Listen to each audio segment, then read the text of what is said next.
What is going on?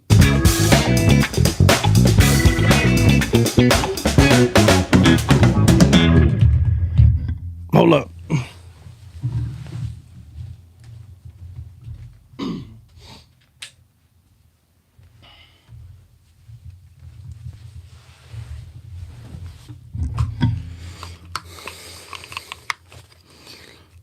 What's up, everybody? Oh, man, what'd I do here? Hold up. That one guy goes, were you sleeping in? It's funny you say that one guy, and you'll be tempted to say, who? Well, you know, that one guy. No, I know, but who are you talking about? You know, that one guy. That was his plan all along. Yeah, exactly. So who's on first? What's on second? Do what? Isn't it what's on second? Who's on first? What's on second? Yeah. Who's on first? Who's on third? Who's on third? Who's on third? No, I don't think that's it, Bill. Well, the question is who's on second? And I think he says, no, who's on first? No, he says who's on third. Oh, is it third? Yes, third. Yeah, and he goes, who's on third? I don't know. I don't care who you are. If you have not seen that skit, you're not living, because baseball is still a sport. It's still a sport we play today. It's freaking hilarious. Is it? Yep, sure is. You didn't know that? Oh, no, I see him signing nearly $1 billion contracts now. Who? Bro, all them dudes, man. Shohei Ohtani. There was a guy who got like $700 million this year. Oh, yeah. Yeah, no doubt. I mean, you're talking about almost $1 billion. God, playing a sport, bro. God. Playing a sport. Not even owning the team. Yeah, playing a sport. Man, where's my... So imagine what the owners are making, Trot. Man, I ain't gonna lie. I feel like some of the owners sometimes don't even make as much as the players, man, to be honest with you. I'll be honest with you. I don't know, man. They sell these franchises for $6 billion. Could somebody send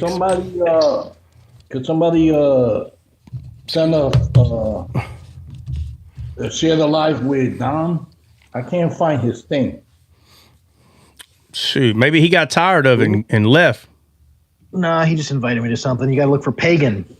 Oh yeah, that's right. He don't come in with his he don't come in with his he don't come in with his Catholic account. He comes in with his pagan account, bro. Ah, okay. So everybody thinks that, you know, that's a pagan person. So he can listen in. Oh, you're talking about hilarious, dude. Dom's a trip. Now, I don't think he was here yesterday. Is that the one that I sent you earlier this week? I think he was. That was. Huh? Yeah, that was him on a different account. Who's Dom? I don't know who Dom is. Pagan and Dom are the same person. Yeah. Oh, okay. Yeah. Is anybody invite him? He's been wanting to come over here when the live started. I told him soon and very soon. What do you mean he's been wanting to come? He came the other day. No, I'm saying today I've been talking to him on other lives. He's like, yo, when are you going live? When are you going live? I'm trying to link up. He just wants to come by. Oh, okay. There's Pagan right there. Yeah, he's been asking all day. Oh, okay. Yeah, so y'all can blame Amazing. I was supposed to go live over 2 hours ago, and he called me and wanted to talk about something. Obviously, more than half of it 90% of it was about the Bible. And y'all know how I get sometimes. I don't mind giving somebody my time, man. And he's like, hey, what do you think about this? What do you think? And before you know it, I'm not kidding, bro. I look at the clock. I'm like, God, been on the phone with you 2 hours, boy. Like, man. Going on my tree, He brothers. was playing with that heifer, you're saying? Yeah, he was playing with my heifer. What's up, Pagan? What's going on, man? What's going on, my tree brothers and sisters? Bro, you didn't come up with the tree of Odin in your picture. You're not a real pagan. Come on, man. Oh, my bad, bro. My man. Drop down. Listen, drop down. Wait, drop. What? Pagan. Don, you're acting like Peter. When you're with the Gentiles, you're with the Gentiles. But then when you with the Hilarious. Oh, you acting like Peter. I ain't gonna lie, big fella. I thought that was Joe Biden talking for a second. Wow, why'd you think it was Joe Biden? Sleepy Joe. Nobody understood him. He's like, remember Trump told him, he's like, oh, I don't think he's like, I didn't understand. I don't think he understood what. Bro, he I said swear. himself. Hey, listen. I promise you. I knew he was going to say that. You can ask my wife. I promise you, bro. After he asked him, I said, I guarantee you, Trump has no idea what he said. How's he going to answer it? Literally, he goes, I have no idea what he said. As a matter of fact, I don't even think he knows what he said. Oh, hey, did y'all hear what Trump? Hey, did y'all hear what Trump did to Bill Maher the other day? No, what's that? no, he invited him to the White House. I know Hey, that. Trump a real one, man. Oh, listen, bro. Hey, that's exactly what I would have done, bro. Bill Maher walks in there, and not all, but 90% of the left, bro, they are in their feeling. They live in their feelings. They live in their belly, bro. 100%. This guy goes in there, and while they're talking, he hands a piece of paper to Donald Trump. Donald Trump's looking at it, and it's all the ways that Donald Trump has said something bad about Bill Maher. Donald Trump pulls out a pen and signs it, bro, and hands it back to him.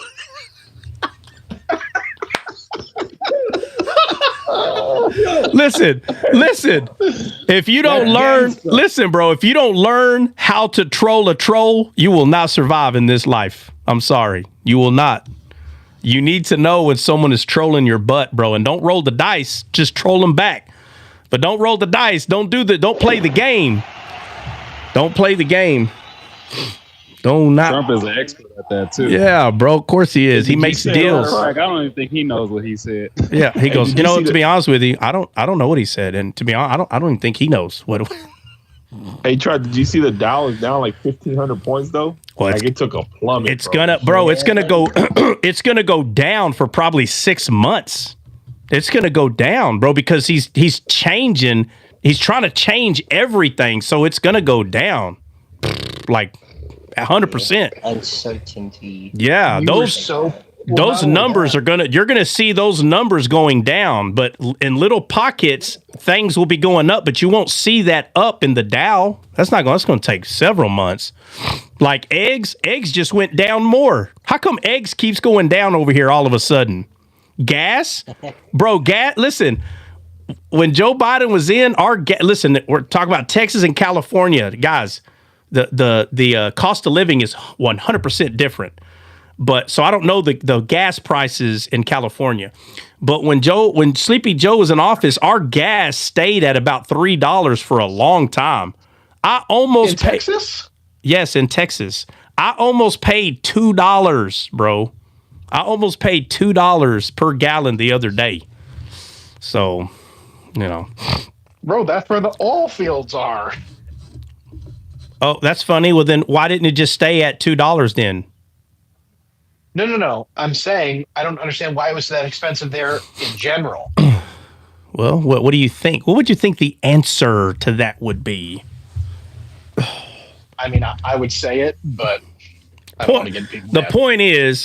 point is, that's going down. Eggs are going down. Like everything's going down. Bryant said almost $6 in California. Yeah, but gas prices, food cost, cost of living. Well, you just say cost of living. Cost of living is higher in California because y'all get paid more per hour in California. So it's the same thing. So basically, if $6 is high for gas in California, $3 is high for gas in Texas. That's what you have to understand. You have to understand that. So It's funny you say that. My boy was like, yo, he was about to apply for LAPD and stuff like that. He's like, yo, they paying close to $60 an hour. I'm like, yeah, do you know how much the rent is out there? Do you know how much the cost of living is out there? So yeah, it sounds great, but you're gonna be spending, man. You know what I'm saying? yeah, like for instance, if you're gonna buy a 4-bedroom home in Texas in a nice area, you're easily spending $400,000. Easily, that's easy, $400,000. Okay. but you're getting paid $30, $40 an hour. I'm giving you the most basic thing I can point out, okay? But if you were making $60 an hour here with the mortgage that is at $400,000, you're doing very well. Just put it that way.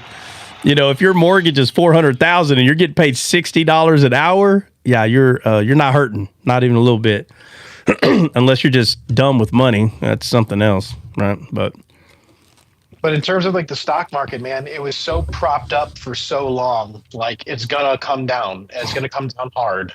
yeah, It needs to happen. There needs to be a reset. About every 10 years, there was a recession. We had a recession in 13 years, 14 years, whatever it's been. Like, yeah, it's not sustainable. Economically, it's not sustainable. It's all propped up, and it was either going to crash and the country's gone, or we get a little hurt now. It's not going to be fun. It's gonna hurt, but it's going to hurt a lot less than being owned by the China. yeah. But the overall numbers came out, and everything's down. Not talking about the Dow, but everything's down. If I have to go show you what I'm talking, I don't remember the name of the overall numbers, but they came out a couple of weeks ago, and everything's down, like overall. Like no, the numbers don't lie. Now we'll have to say that the Trump organization somehow went to that. I can't remember what that thing is called. Nobody knows what I'm talking about. You talking about Wall Street? No, that's the Dow, bro. Are you talking about S&P or? I can't remember what it is, but it's a. Let me see. Got a few options. Well, let me see if I can find it real quick. If not, then y'all gonna have to go do your own homework. I don't know the name of all these things. I don't pay attention that much. Like it might be what's the thing that is showing like the overall economy and all that stuff? It might be that. NASDAQ, or is that still? I'm being honest. I don't recall the number. I mean, the name of this thing. I think the NASDAQ is what you're referring to. Is it the composite of everything? Yeah. It's not like GDP or GPD. Oh, that's the global. Yeah, the GDP is. Okay, my bad. No, I'm telling you, I apologize. I don't remember the name of the thing.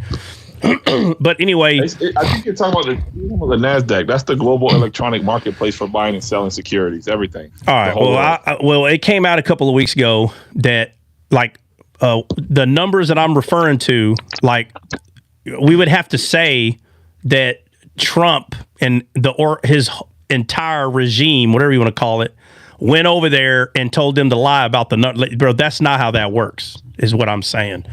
And when the report came out, I mean, those numbers don't lie. So when people say, well, at my grocery store, you're still not understanding. This is not going to change overnight, but the numbers don't lie, which means it's in the direction's already headed that way. All right. What are we hopping into? I thought you were talking about the Nephilim, I think was. Oh, yeah, that's right. Yeah. And the 4 leper kings, or somebody brought up the 4 leper kings. The lepers. We're talking about Lord of the Rings or what? Yeah. All right. Yeah. So y'all pull up the leprosy king, Uzziah, I think his name is. Somebody find that real quick. And oh man, let me see if I can go to. I know. Hold on a second. Y'all, give me a quick second. I'll be right back. I know. Get over there. I gotta make my coffee. Your fat dog want to eat? I forgot who brought up the leper king. Hey Dre, you down there in Florida, or you also over there in Texas too? Nah, I live in Colorado. Oh, Rocky Mountains. 5280. Yes, sir.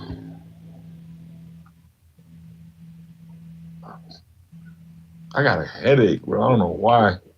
Ever since I came off that live with Dom, it made my head hurt, bro. What will happen? the Catholics started beating me up, man. They all jumped me and started swinging on me. Pop, pop, pop, pop, pop. I was jumping in there trying to save him. I was like, chill, bro. Let him live, bro. Let him live. They're like, no mercy. They said he's a Jew. Off with his head. He's stuck for. He believes in trees.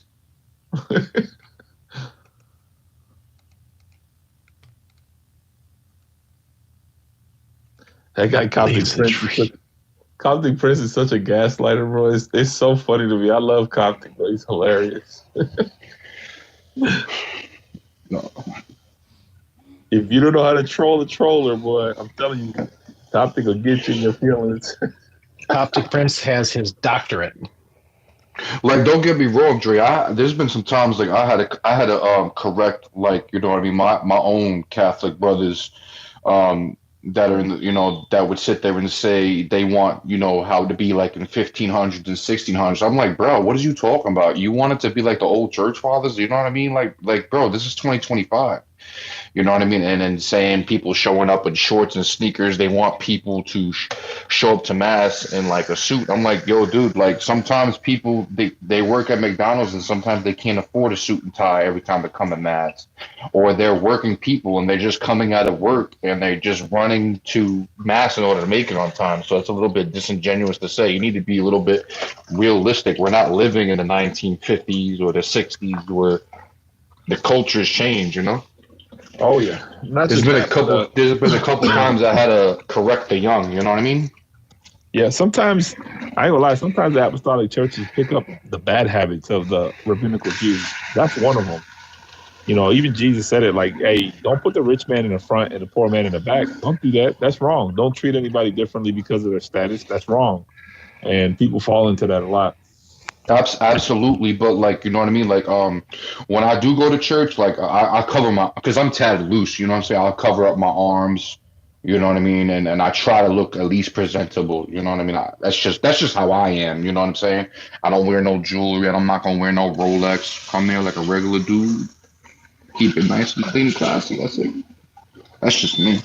Yeah, I feel you. But some people, they just, you know what I mean? They just can't afford it. Like, Jesus ain't going to look at somebody because of their pocket or how flagrant and they got the diamond chain or whatever hanging from their neck or who's got the best suit and tie, like you just said, Nah, Jesus just making sure that you submitted to the Roman pontiff. That's all. As long as you did that, you good. You right. Hey, I just figured out there's a difference between Roman Catholics and Catholics. I did not know that. Yeah, technically speaking, we are all Catholics because Catholic just means universal. So we are the universal church, meaning everybody is welcome. Rome is just the main headquarters, bro. Ain't really big like that. Nah. Rome is just the headquarters, bro. No. That's headquarters. That's headquarters, bro. But the Roman. That's the Pentagon right there. You feel me? Roman papacy is not the same as the. All right, don't even open up that can of worms on this live. We don't do that here. So just leave it alone. You want to talk to Dom about it? Go to his live so he can jump you with the rest of his Catholic brothers at once. Oh man. Hey, I wasn't involved in that, bro. You can't be acting like. I'm teasing you, bro. I'm literally trolling. I know. I've been doing this for a long time. I'm trolling. I really don't mean that. Yeah, I got you, brother. I know.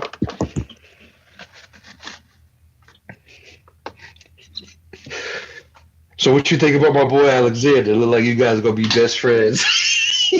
he a little too emotional for me, bro. I don't talk to people like that. They just get really like angry fast. Like I don't know why. Like he's just like Hulk likes to say about Trot. He's an angry elf. You know what it is, man? There's a lot of guys coming up within the Catholic Church that have a lot of potential. You know what I mean? The thing is, they know the scripture very good. They get at it. The thing that they need to start realizing is wisdom. Wisdom is I think that's another thing they need to start looking into is wisdom. Because you got people with potential, but the problem is when they want to come to a priesthood, they just don't have the wisdom. You know what I mean? Yeah. Yeah, it's yeah. I normally I really don't. There's a couple of Catholics I'll speak to, honestly. Even Christian Warrior got a little emotional with me today, which is not like him, when he was like, well, debate me on Saturday. I'm like, yo, relax yourself, bro. I'm just showing you the source, man. Oh man. He talked. Yeah, if I'm being honest, I've just had when you read that source, that papal bull from 1038 or whatever it is, 1013. When I've had this conversation with like priests or people that are like really catechized that really know their stuff, they just admit to it. They just say, yes, you have to submit to the physical Roman pontiff because that's what God said. And I'm like, I disagree. And that's the end of that conversation. But when people try to twerk around that papal bull, you really can't. Like, it's very clear. That doesn't take exegesis. It doesn't take understanding. He clearly said every human creature, period. That's it. When he says every, does that mean every? Yes, that means every human creature has to submit to a Roman pontiff to be saved. And Catholics will say yes, but then they'll twerk other ways. They'll be like, oh, well, there's ignorance. You're saved by ignorance and all this other nonsense, which to me is, come on, man. There's just too many loopholes, bro. You start coming up with other loopholes to cover up another loophole, and then you end up having a problem in the long run. What is that, CJ? Is it showing up? It's black on my screen. No, we see it. All right, well, that's weird. This is the NASDAQ.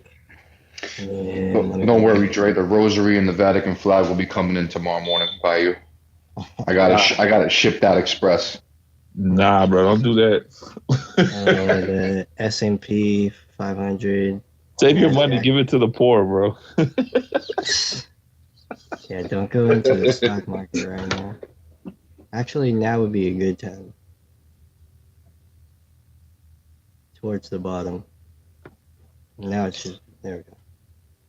But yeah, everything's pretty much dropping. Dropping. Just. Yeah, it'll go back up. It's a good time to buy if you have money for it, for sure. Yes. Good buy opportunity. Good buy opportunity if you have funds. If not, well, then you don't. That's a whole lot of chair for a little guy, man. You talking about charts? Yeah. Yeah, you're right.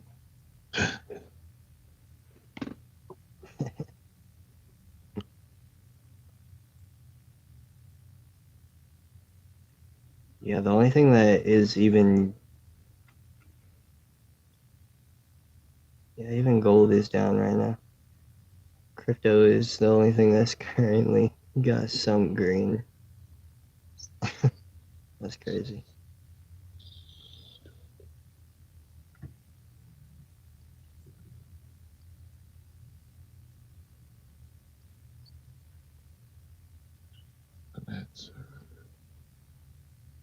Dre, you got Discord? Yeah, of course. Yeah. I'll message you later. Get that Discord. Yeah. It's funny you brought up Andrew because I had spoke to him a couple of days ago. I ain't gonna lie, bro. He's smart, man. I ain't gonna hold you, bro. The way he thinks, he's smart. He's a smart dude. Yeah, we box all the time. Like we're in the middle of a debate right now, so we got a pin in it. So we're debating something, and then so we go back and forth like chess, bro. So he's sharp. He's a sharp guy. He knows his Bible very well. He be making the Muslims mad, bro. I mean, like, mad. Like, I watched one of his YouTube videos the other day. Oh, man. Yo, before I came in here, I was talking to when a Muslim came in. He was talking about Genesis 6:6. He was like, "Yo, what you talk? What's it mean right there that your God regrets? What? Yeah, how is your God regretting God?" I'm like, "What are you talking about?" So I read Genesis 6:6. Obviously, he was talking about the wickedness and sin of the creation. He was obviously upset about what happened, and he wanted to just wipe it all away. And then Noah came. and gave his service to obviously God, and then he was like, "Oh, but I thought your God is all knowing." I'm like, "Yo, you have a weak argument. Do you know what the definition of regret is, bro? What? So God can't have a regret, and He gave His creation free will, and like came short. Like, you know what I'm saying? Trying to use that type of argument. You know what I'm saying? Yeah, yeah, yeah, yeah. He's misunderstanding this. I mean, listen, bro. If you don't pair the entirety of the Bible, not just one or 2 points, like you have to pair the entirety of the Bible, then you're gonna miss it. And that's what happens a lot with a lot of people. Actually, they'll just pair like 2, 3 verses maybe, but when you look at the entirety of the Bible completely, you'll see. Even like on Sunday, I'm talking about Daniel chapter 1. I was telling Trot, and even in Daniel, we talked about it in here the last live that I hosted, and we talked about how he took him to the land of Shinar, and Shinar means country of 2 rivers, and it's not a coincidence that they were in that world but not of that world, and they had 2 rivers. So there's always 2 of everything. So there's a choice. God says He placed before you life and death. Choose life. So the entirety of the Bible, even in the most encrypted way, like Daniel chapter 1, it always shows you that there's always a choice, and God moves accordingly to the choices of man, right? Like His purpose is going to come through, but man still has complete and utter like choice, and that's even the argument I was having with you the other day. I don't know if it was you or somebody else with Brofro, I think it was, with Mother Mary, and it's like, well, without Mother Mary, there would be no salvation. No, that's not exactly true, because she had a choice. She could have chose against it. You think God would have just let us perish forever if she would have chose against it? Or if you're saying that she didn't have a choice, then God is not a giver of free will then. Now you have to say that she didn't have free will. So if she did, then you have to unequivocally say that she had a choice to reject the calling of God. Still could have been saved 100%, but she would have rejected the calling of God, and somebody else would have eventually gotten chose, because the purpose of God would have still came to pass. So it's like it's always been about choice. God's always been about choice. I have to mute for just a second.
Yeah, I'm back. I just deal with my dog real quick. And it's crying like a little punk.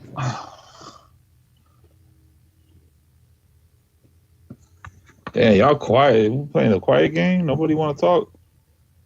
Watch when Trot start talking. Everybody stops our meeting. Interrupting. Watch. They only want to talk when you talk. Speak of the devil.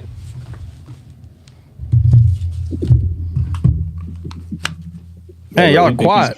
Y'all talking or what? Bro, we were talking. Well, I was talking. My bad. I told everybody y'all so quiet. And then when Trot gonna get to teaching, then you want to unmute yourself. Yeah, Christian. Christian do any talking while I was gone? Probably not. Not one word. Not one word. I think I said something, but Not one word. As soon as I start talking, he's like, oh, I know what he's gonna say. Brrrah. All right. All right. My bad. I should have taken care of that earlier, but it's all good. All right. Hey, y'all find it? 2 Chronicles 26:19 is where it talks about the leprosy coming on him. All right. Who wanted to talk about this?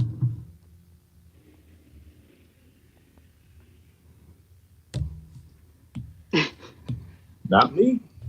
I know because I put on here questions, so I know somebody brought it up. Was it Benny? I don't remember. I know Benny was talking about something, but I don't remember if it was this or not. I think it was this. I think somebody else wanted to talk about the Nephilim. Who wanted to talk about Nephilim? Oh my God. What's the Is lady's it name? Jamie or Kelly? I think it was Kelly. Yeah, it was Kelly. Kelly wanted to talk about the Nephilim. Yeah. And then you lied and said they were my Huh? Huh? And then what? Then you lied and said they were my ancestors. Nah, it's the truth. It's a fact. Big, tall, and goofy. Like they're like, hey, because I'm tall, I'm good at basketball. And then David came and wrecked his world. Oh, Horrible at basketball. Horrible at basketball. did you watch the season finale last night? No, don't ruin it. Don't ruin it. No, please don't. Nobody talk about shows right now. Don't do that to me. I've only watched the first episode. I've been waiting for it to finish. I want to finish. Yeah, we're not talking about shows right now. Don't do that. I'll let you know when I caught up. I could have. And I was like, matter of fact, you know what? I'm not even sure if I'd have been able to finish it. So that would have really ruined it. That. All right. All righty. All right. Somebody get to reading. Okay, so you want the leprosy king? Wait a minute. Which one are we doing, guys? Benny, did you bring up one of these? Benny, did you bring up one of these? Benny's in the Cabo right now. Oh. Yeah. I brought up Uzziah, but we can skip that, man. We can just go to the Nephilim. Oh, okay. All right. Didn't we go over? I swear, I feel like we talked about, or maybe Kelly wasn't here yet. Maybe when we went over that. Kelly, are you the one that asked about the Nephilim? I'm sorry, guys. I don't remember who. Okay, Kelly said me. Okay, so it was you. All right. So we can go over Nephilim. What exactly are you wanting to go over, Kelly? Exactly. Like, is there a specific question, or what? Like, not sure what angle.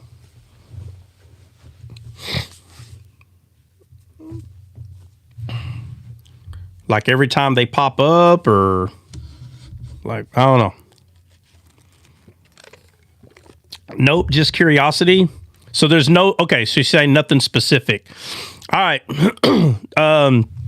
I guess we'll talk about the Nephilim in the eyes of the gospel, because everybody here knows that's the whole point. Everything that I talk about in the Old Testament, it points to the gospel. It is the gospel. That's what it is. It's us dying and needing redemption. That's it. That's all we talk about. So when people don't think that's what we're talking about, because we're talking about the two trees, and, were they physical, spiritual? What did they actually eat?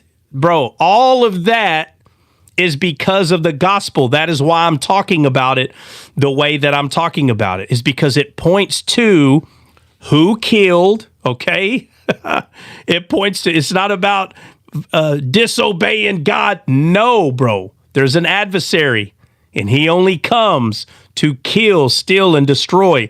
So I bring up the garden in the eyes of the gospel. That is all we talk about here. So when people are arguing about, no, that tree is not that, that's not what that is, then you're denying the gospel then. Because the gospel is pointing out that men needed to be redeemed because Satan killed. And you're saying, no, man needed redemption because they broke God's law. No. Man did not need to be redeemed because they broke God's law. I don't know where this is coming from. Man need to be redeemed because Satan was a murderer from the beginning. Right? Is what I'm saying is true or not? Yeah, that's what it says. That's what it says. So if that's what the Bible's teaching, then whoever you are, need to grow up out of your Disney World ideas that you were taught in preschool, and you can't let it go. No, if you don't understand that the serpent is sin itself inside of Lucifer, if you can't put those things together and say, okay, so when Jesus said he only comes to steal, kill, and destroy, and the death that he did was from the beginning, and the death that we see that he caused was Adam, and you're like, well, yeah, but no, the snake. Well, first of all, it doesn't say snake, it says serpent. That's what it says. If you're not understanding that anytime I'm talking about the Bible, I'm pointing to the gospel. I'm not just pointing to what things look like. I'm pointing to the gospel. So we are going to look at the Nephilim in the eyes of the gospel, and y'all can help me fill in the blanks, because you don't want to just constantly. All right, let's see.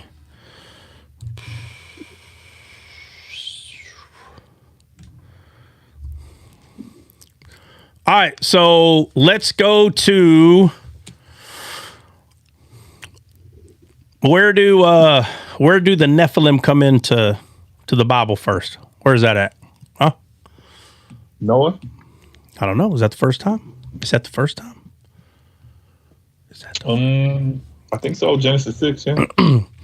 Yeah, so it's going to be whenever they saw the women as fair and took all they wanted and all them. Yeah. So let's go. Matter of fact, let's, because I'm doing this in the eyes of the gospel, let's go to where actually the idea, right? Because in the garden, Satan is told that he will crush your head and you will bruise his heel. Right? So let's go read that, because we need to look at how we see this being played out. So somebody go there first. You talking about Luke? No, Genesis 3. Oh, you talking about the New Testament, you said. I didn't mean to say that if I did. Genesis 3:15. Yeah, if I said that, I didn't mean to. That's my bad. All good. Yeah, Genesis 3:15. Somebody read it. Read it. All right. Genesis 3:15. And I will put enmity between thee and the woman, and between thy seed and her seed. It shall bruise thy head, and thou shalt bruise thy heel. All right. Hold on. Who was that? Josiah, how long y'all been on? We've been on probably 15 minutes, but we literally just started. So I couldn't come on as early as I wanted to, for actually four different reasons. Are you going to be able to stay long, Josiah? Because we're just about to start going over We're going to go over some Nephilim action. We're going to look at the Nephilim in the eyes of the gospel. Good deal. All right. Well, I hope you're able to stay a little bit. You're off today. He's like, yeah, I'm off today. Oh man, it finally did kind of rain today, and I think tomorrow it's going to rain a little bit. I'm just glad it's not going to. I got too much work to do outside. It's supposed to rain tomorrow. I'm going to be done.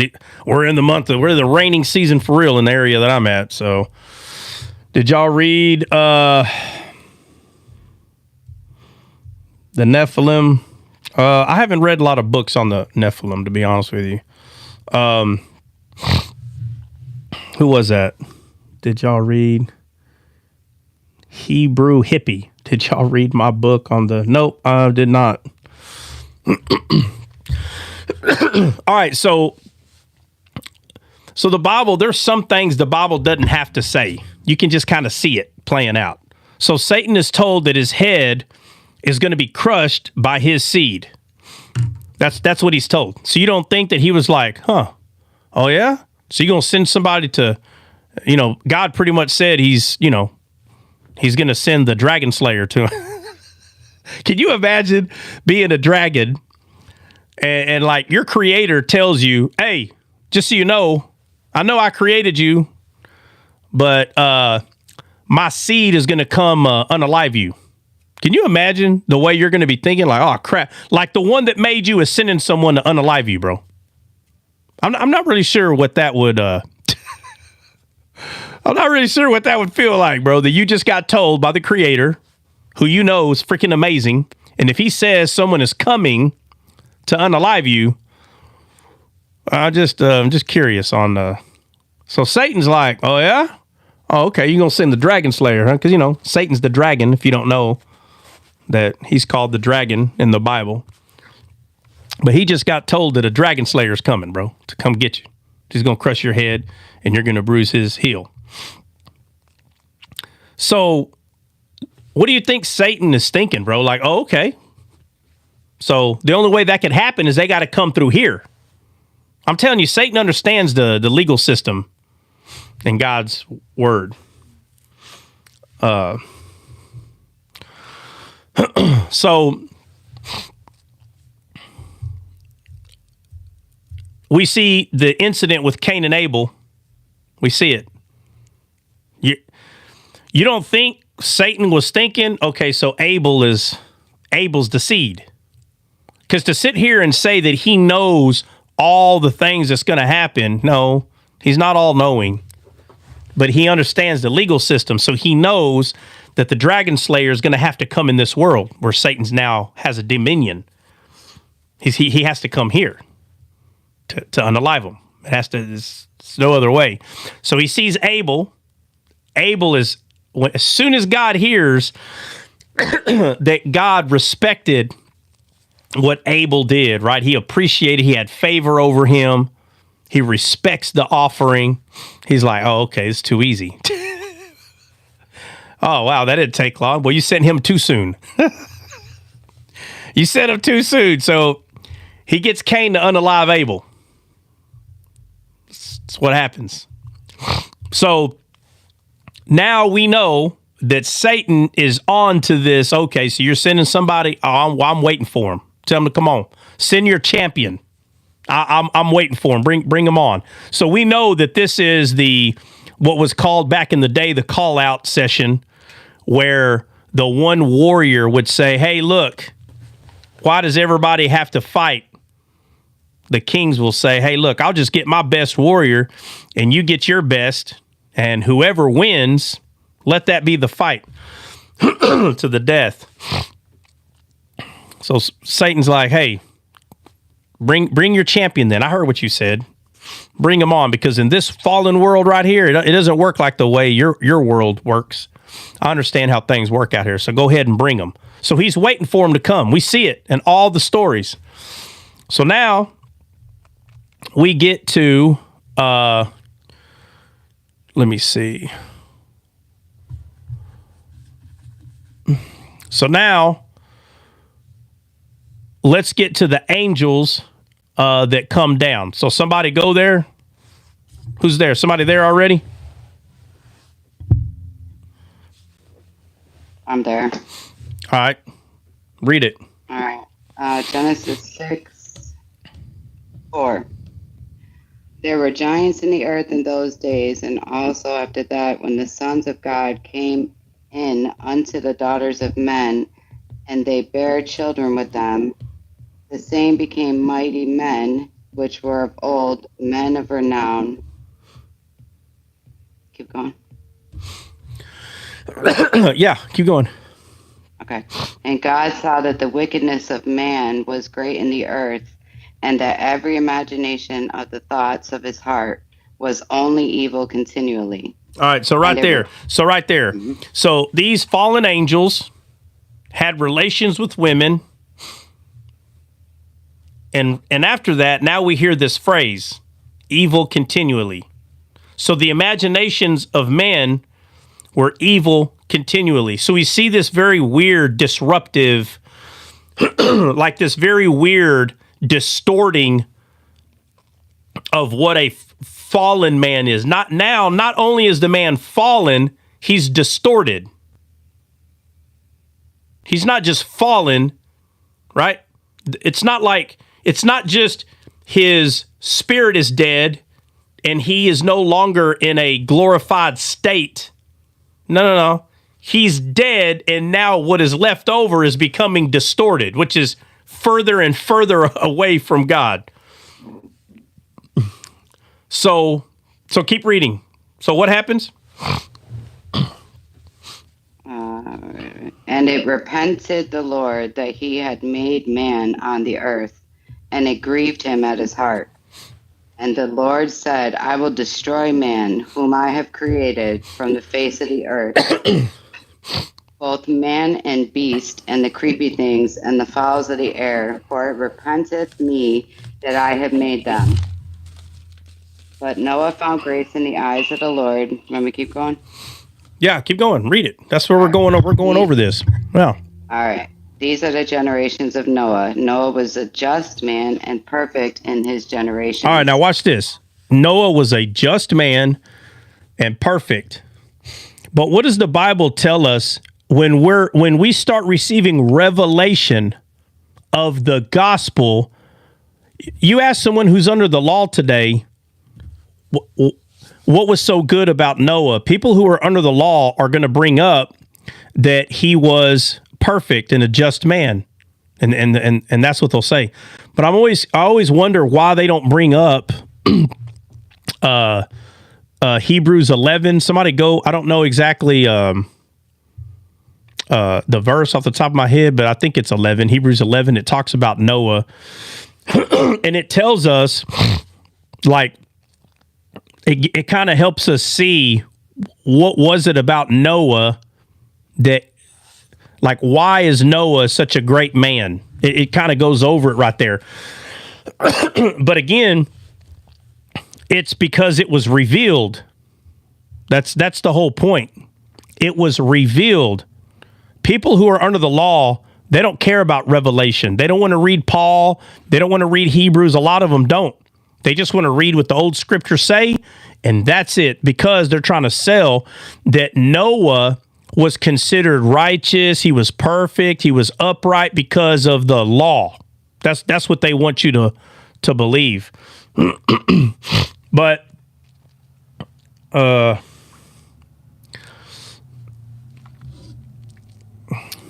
right, so anybody find it? Yeah, it's Hebrews 11:7. All right, what does it say? It says, by faith, Noah, being warned of God of things not seen as yet, moved with fear, prepared an ark to the saying of his house, by the which he condemned the world and became heir of the righteousness which is by faith. Right. So does it say that that Noah was who he was because of works, because of his character? Is that what it says? No. Then it says by faith. By faith, which is what? How do we have faith? How is faith utilized if it's not because of the blood? We have faith in the blood that was shed for us, right? Right. So Noah wasn't upright, perfect, righteous. He wasn't any of those things because of his character. He wasn't any of those things because of how good his performance was. Hebrews 11, what verse did you say it was? Sorry. Verse 7. Verse 7 says it was because of faith. That's why. Because that's the only thing that pleases God. So, what? I'm asking a question. What question? I'm sorry. What's the question? Do angels have reproductive organs? No, angels themselves do not, but they have the ability to become a man. This is listen. The angel themselves do not have reproductive organs and stuff like that, but the Bible makes it very clear that they can come to this world as a man. They can. Okay, that ability was already given to them. You see this happening a lot. You see this happen a lot in the Bible. What'd you say, given grace? Wait, what are you talking about, Willis? That's funny. What you talking about, Willis?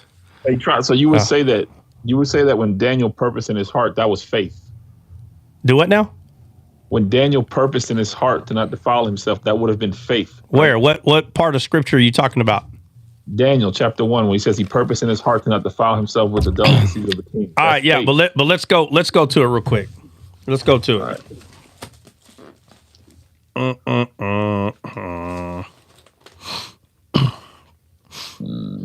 All right, you said Daniel 1. What verse? I think it's hold on, I gotta look at it. I think it's like 9 or something like that. Let me see. No, it's 8. Sorry. It says, but Daniel purposed in his heart. Hold on. You said verse 8. Yes, sir. Sorry, I'm just trying to get there. All right, so let's read. Sergeant. Let's read. Shut up. Let's read. Face. Start at 5. All right. It says, the king appointed them a daily provision of the king's meat and the wine which he drank, so nourished them for 3 years, that at the end thereof they might stand before the king. Now amongst these were the children of Judah, Daniel, Hananiah, Mishael, and Azariah, unto whom the prince of the eunuchs gave names. For unto Daniel he gave the name Belshazzar, unto Hananiah he gave Shadrach, unto Mishael he gave Meshach, and unto Azariah he gave Abednego. But Daniel purposed in his heart that he would not defile himself with the portion of the king's meat, nor with the wine which he drank. Therefore he requested the prince of the eunuchs that he might not defile himself. Keep reading. Now God had brought Daniel into favor and in tender love with the prince of the eunuchs. Yeah, right And there. So God already gave him favor of the prince of the eunuchs. Yeah, so that's faith. Is that what you're asking? Yes, Yeah, exactly. Yeah, so basically he said to himself, I mean, there's no other way to look at it. He is literally saying to himself, there's only one meat that I eat of, only one meat. Meaning he's not going to believe what they're saying because he's talking about eating. So it says, but Daniel purposed in his heart. Matter of fact, go look up that word purposed, because I think that word is him talking about keeping his heart right with God. So I don't know. Somebody go look up that word purpose. Yeah, if somebody has it, cool. But I'm basically on it right now. Yeah, he's not going to change his mind, right? That's what this is pointing to, because we are supposed to have the mind of Christ, and having the mind of Christ means that you stay turned aside towards God, that your eyes stay on the countenance of God, and that's what this is. So look up that. It says to put, to place, to set upon, to make, and there's another one further down. It says to transform to. Yeah. Okay. All right. So right. Yeah. So he's standing on what he believes, basically, and it says, but Daniel purposed purposed in his heart that he would not defile himself with the portion of the king's meat. meaning he's not going to believe what they're saying because this is referring to eating. So king's meat, nor with the wine that he drank. Therefore, matter of fact, no, that's not what I wanted. The 7 unto whom the Enoch. Let me see. Nope. Was it back at 5? 5. He appointed the king's provision. The king's meat. Yeah. Let me see if I can. Let me see.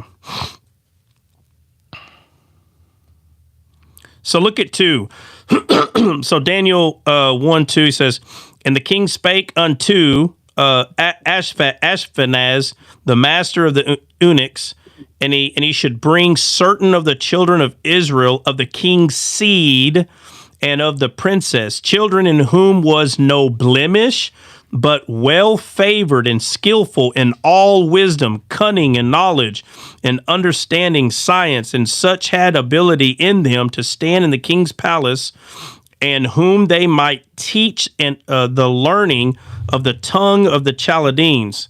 And the king appointed them a daily provision of the king's meat and wine and drink, so nourishing them 3 years, that at the end thereof they might stand before the king. So this right here is they're trying to teach them how to be like them. Right. That's what this is talking about. So, and it says, now among them, and it gives the names, unto the prince of the Enochs gave names. And then here's the names that they gave him. It says, but Daniel purposed in his heart that he would not defile himself with a portion of the king's meat. That means that every time he ate what they gave him, he did not allow that to stop him discerning the Lord's body. So this goes back to whenever we do what the Catholics call the Eucharist. But this right here is he's still discerning the Lord's body when he partakes. So I don't think we've ever talked about it, but I've talked about it a lot, and it's actually huge where this is talking about how Daniel is given meat and drink from a stranger, but the whole time he's discerning the Lord's body is what he's doing, right? Which we call that something different than the Eucharist. But now, nothing wrong with people giving it different names and all. There's nothing wrong with that, as long as we all understand that when we are partaking in communion or the Eucharist, when you are discerning the Lord's body, which means it was him that was given for you, then now you have salvation. But there are people that are dumb enough to kill each other over a jot or tittle that's not fully understood in either direction. And the Bible tells us that murder is wrong. So you're not supposed to hate your brother for no reason, right? It's all about. So let me ask you this, Trout. Why is this is the part I wasn't able to reconcile? Is Jehoiakim? It means Jehovah raises up. Well, why would he be led into captivity if Jehovah? Okay, where are you at? Where are you at now? That's just the same thing. It's just King Jehoiakim. It says King Jehoiakim of Judah. Oh yeah, 2. Yeah. Okay. Yeah, the king of Judah into. Let's see. Hold on. And the Lord gave specifically. Yeah. And it's okay. Let me see. Began in Babylon. Yeah. Okay. Yeah. Well, anyway, let me just start at 1. It says, in the 3rd year, the reign of Jehoiakim, king of Judah. So this is the king of Judah. And it says, came Nebuchadnezzar, king of Babylon, unto Jerusalem to besiege it. And the Lord gave Jehoiakim, king of Judah, into his hand with part of the vessels of the house of God, which he carried into the land of Shinar, which you need to look that word up, into the land of Shinar. 2 rivers. Okay. Huh? It means 2 rivers. All right. So he brought him into the land of 2 rivers, to the house of his God, and he brought the vessels into the treasure house of God. Okay. So the question is, what now? Like his name, Jehoiakim, which means Jehovah raises up. Yeah. But I guess if Jehovah raised him up, he could sit him down too. No, but what's your question about the name? What? Because his name means whom Jehovah raises up. Yeah. What about it? Yeah, but he I guess he was led into given over to the Babylonian. Well, yeah, he was given over because again, God always puts spies in lands, just like the land of Canaan that we'll be going over. So, so remember, the whole purpose of this, everything, matter of fact, we're talking about it right now. What's in Genesis 3, what we read after the fall, what is the whole purpose? Now, what's God's goal now? There's one goal. Redemption. Well, yeah, but to send the dragon slayer. Yeah. That's the whole purpose. But it is to redeem, of course. That's the answer is right. But I'm saying right now we're focused on the slayer that's to come. So you constantly see these very weird acts where people are like taken to a certain area, but all of it is leading to the spies going into the land of Canaan. It's all leading to that, all of it. So if you remember, Nebuchadnezzar has a pretty trippy event. Like Daniel comes into his life, and there's a lot of things that are taking place with his life. We see him turning into an animal and chewing the cud, and his hair growing like eagle's feathers, and which is pointing to what happens to all man. But it wouldn't have happened to Nebuchadnezzar if the seed or the promise, which pointing to the wisdom of God, was never placed in that kingdom. Right? Oh, I see what you're saying. Yeah. No, so it looks bad, and that's why people say when something bad happens in your life, it's God. They're trying to take the stories in the Bible and saying that's what's happening to you, and it's not true. Not like that. This is where people get confused. They think because Daniel was put into this bad place, God does it to you. He puts you. No, bro. All this is pointing to us being redeemed. We're already redeemed. There is no point of God making one of us go live through. Now we get persecuted, but God is not putting you anywhere. It's crazy. People still believe this. Well, God put me there. God, no, bro. This Bible is pointing to how by faith, their life is orchestrated by God because of the dragon slayer. The dragon slayer needs to come. So that will has been done already. That's done. Now we've been redeemed. Now we make disciples until the end of the Gentile. But God is not putting you in some place, in some kingdom, because we're trying to make the Messiah come. No, the Messiah, no. I don't want to get into that, but there's people that still live their life like this in the Old Testament. They think that they committed some crime, went to prison, and God put them there. No, bro. You're not Daniel. No. Daniel didn't have the spirit of the God indwelling in him. So when people go to prison or something and that they receive the Holy Spirit, they somehow like to make their mind feel better, they make themselves believe that God put them there. No, God doesn't. No, God did not put you in prison. He can use you while you're there, but he didn't put you there. Daniel and these men, the king, you can see that it's orchestrated for God to go in there, but because it's pointing to the seed. That's why. Because these people were going to be persecuted, so the glory of God could be shown. The glory of God is Christ, but in the sense of the sense of redemption coming through the land of Canaan.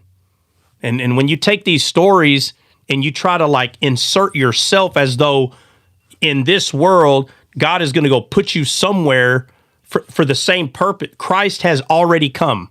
God is not putting you somewhere to bring Christ in the world. And if you say, well, he does it so you can bring Christ in other people's lives. No. I get that, but you're not a chess piece. You're not a chess piece. These are kings. People are missing this, and they're like, well, we're kings. Yeah, bro, but you are not in charge of thousands of people. You're not the king of Judah. You're not in charge of all these people. These were big, huge things that were happening. We're talking world-changing events that the king of Judah, all these people were taken captive, and then all for the purpose of Daniel, because Daniel's name means what? God is my judge. Come on. Yeah. Your name is not God is my judge. That's not your name. Your name is just your name is redeemed. Okay, let's just make that real simple. Your name is redeemed. Your name is not God is my judge. So Daniel, that name alone is referring to judgment. So it's the reason why he's being moved around like this, so. That even goes into like him going into the lion's den then and being a typology of Christ and we can go. The whole Bible does this, but I'm telling you, make a mistake when you take the Bible and you're trying to somehow. It's hard to get someone to see this, but the Bible is not just here to teach you how to have a better life here. You're in a fallen world. It's not trying to teach you how to have a better life here. It's trying to teach you who you are. And knowing who you are is what helps you have a better life here. Not the other way around. Seek you first the kingdom of heaven, and all these things will be added. So when you understand how to read the verbiage in the Bible, little by little, you'll take yourself out of this thing that has already taken place. And now you know who you are. And your goal now is to have the fruits of the Spirit. That's your goal, to have the fruits of the Spirit, make disciples until the end of the Gentile. That's where you're at. This part right here, this part has already happened, but it in your life, it can happen in the same way. So God is not putting you anywhere. You're already in a fallen world. God doesn't have to move you to fallen people. They're everywhere around you. He's not. Yeah. God, to your point, God could have made you a chaplain, but instead you're in prison preaching a different way because you made that choice. You made that choice. Yeah, you could have chose to be the Pope, the president. You could have chose to do any of those things, and people say, well, it could have been against God's will. God's will is to make disciples. What are you talking about? However you choose to do that is on you. However you choose to do that is on you. And there's so many crazy things flying around. You choose how you do that. God's going to use you wherever you are. So, there's so much I could say about that. No,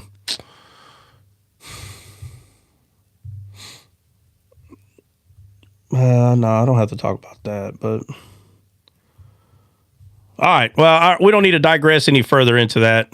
But I'll at least say this. Look, if you find yourself like right now, okay, let's say you live in Florida and a job opportunity comes up in New York, because of the type of work that you do. And let's say you go over there. God didn't make you go to work because somehow you're Jonah and they're Nineveh. Wherever you were, there was fallen people. What are you talking about? God moved you over there to save people. You could save people right there where you are. What are you talking about? God, he moved me over there. Then people need it. What about the people? What are you talking about? It's been driving me crazy with this stuff. There's fallen people everywhere. I don't have to move to the UK to save somebody. I don't have to go to Uganda. It's crazy to me, the way. It's crazy to me how some people are. I'm going to go to where the poor black people are. They need my help. Oh, all the poor black people need your help. Yeah, right. Okay. Because where you are, there's nobody that needs your help. You got to go to another country. Where are you getting this from, bro? Stop it. Is that Kapoor? What do you say? Any tree worshipers in here? Yeah, you just hopped in. How come you don't have a tree by your name, Kapoor? Kapoor, why don't you have a tree by your name? You told me the other day that Jesus is the tree of life, bro. You said it yourself. You said it yourself. I said, hey, is Jesus a tree of life? You go, yeah. I said, do you worship him? You said, yes. I said, well, then you worship a tree. What are you talking about?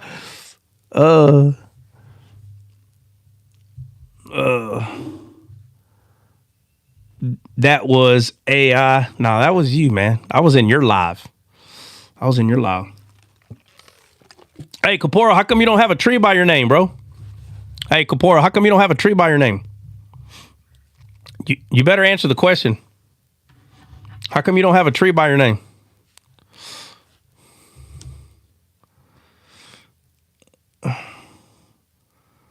No, I said, why don't you? Why don't you have a tree by your name, bro?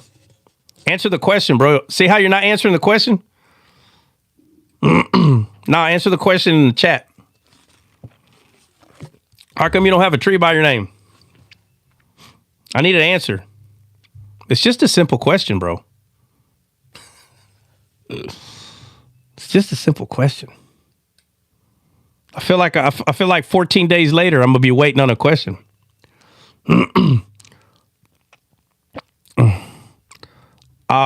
See, you can't answer a simple question.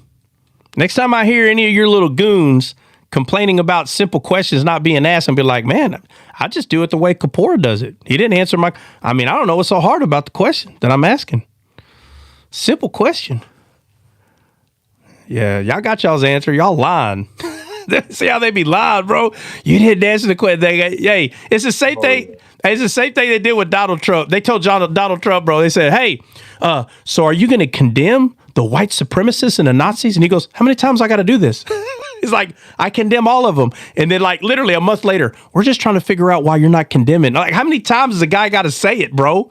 It don't matter. It don't matter how many times you say it, how many ways you say it. No, they're going to say, no, you never answered the question. It's crazy. They keep asking this guy the same question. He answers it, and they're like, he never answered us. I don't know why. I don't know. Why can't you answer the question? They really make people believe he didn't answer the question. Just like Kapoor's, the group of coconuts over there. Y'all the coconut kings over there, boy. Hey, we got the tree, and y'all got the coconuts over there. All y'all nuts. All of them. Everybody over we got the tree. Y'all got the nuts, bro. All right. We're going to move on. We're going to move on. All right, let's see. Where are we at? All right. Oh, yeah. Dre took us to Daniel. All right, so let's get back to where we're at. Genesis 6. All right, so the angels. So Satan pretty much heard that the dragon slayer was coming. So he starts trying to defile men further to stop this seed from coming. He unalives Cain, unalives Abel. He's thinking that Abel's going to be the seed. He doesn't know how this is going to work. He don't know. He's not all knowing. Lord have mercy. That's bad. Excuse me. All right. So what happens next? Who was reading? Nina, what happens next? Yes, sir. All right, what's next? So listen. So now man's imagination is evil continuously because there's an issue with the corruption of man that is taking place, and it's because Satan is trying to stop this seed from coming. All right, so continue. So man's imagination was evil continuously, and what? Good. Then we were into where it says Noah was a just man and perfect. All right, right. And we went over Hebrews that is telling us that Noah is not just, he's not perfect, he's not righteous because of his works. It tells us because of faith. That's why he was righteous. All right, and then what? So Noah walked with God, and Noah begot 3 sons, Shem, Ham, and Japheth. The earth also was corrupt before God, and the earth was filled with violence. And God looked upon the earth, and behold, it was corrupt, for all flesh had corrupted his way upon the earth. And God said unto Noah, the end of all flesh is come before me, for the earth is filled with violence through them, and behold, I will destroy them with the earth. Make thee an ark of gopher wood. Rooms shalt thou make in the ark, and shalt pitch it within and without with pitch. And this is the fashion which thou shalt make it of. And then it goes to describe it. You want me to keep it? All right, so let's go look at how does it describe it's pitched? So it says it's pitched on the outside and the inside, right? Yep, it says within and without. All right, so let's go look at that word pitch in the Hebrew. Man, Gene's already on it. Yep, it means atonement. That's what it means. The pitch. So the Bible says that when the Spirit of God becomes one with our spirit, what happens? We're atoned. Yeah, but how does it describe it? born again. Yeah. It says that we become sealed with the Holy Spirit of promise, right? Oh yeah, Sealed, right? That's that sealment, that pitch that's put on the outside and the in, meaning nothing can get in and nothing can get out. Matter of fact, when you go look up that word sealed, it's talking about paraffin, the wax that you put on jars when you make jelly.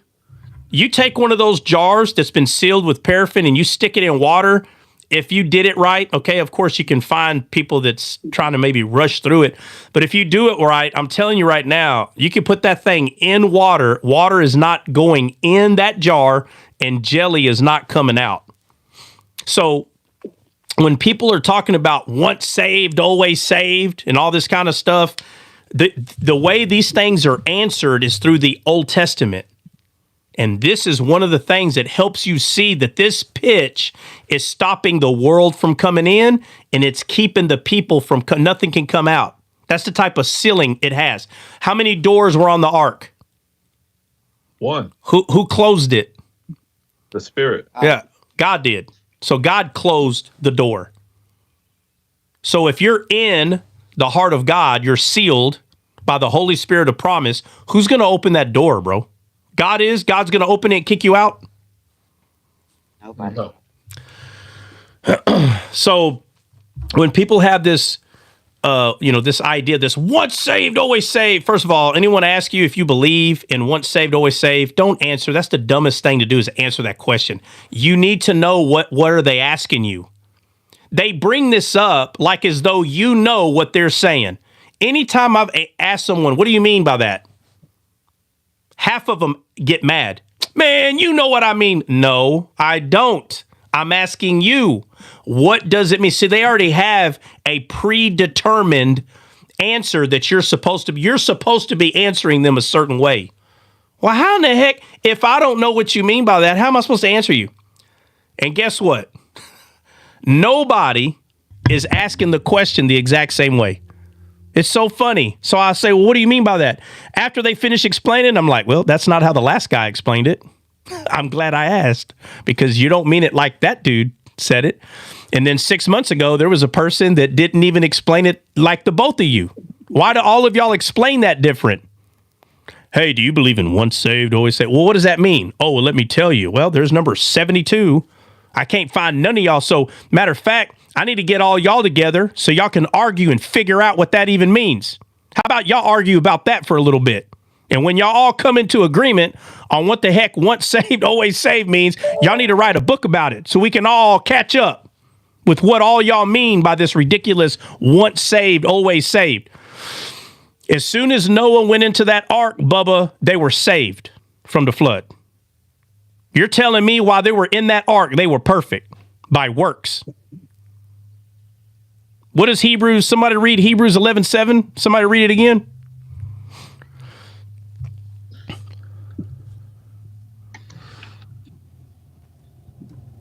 It says, oh, I have the wrong version. Sorry, hold on. Let me take off the wrong version.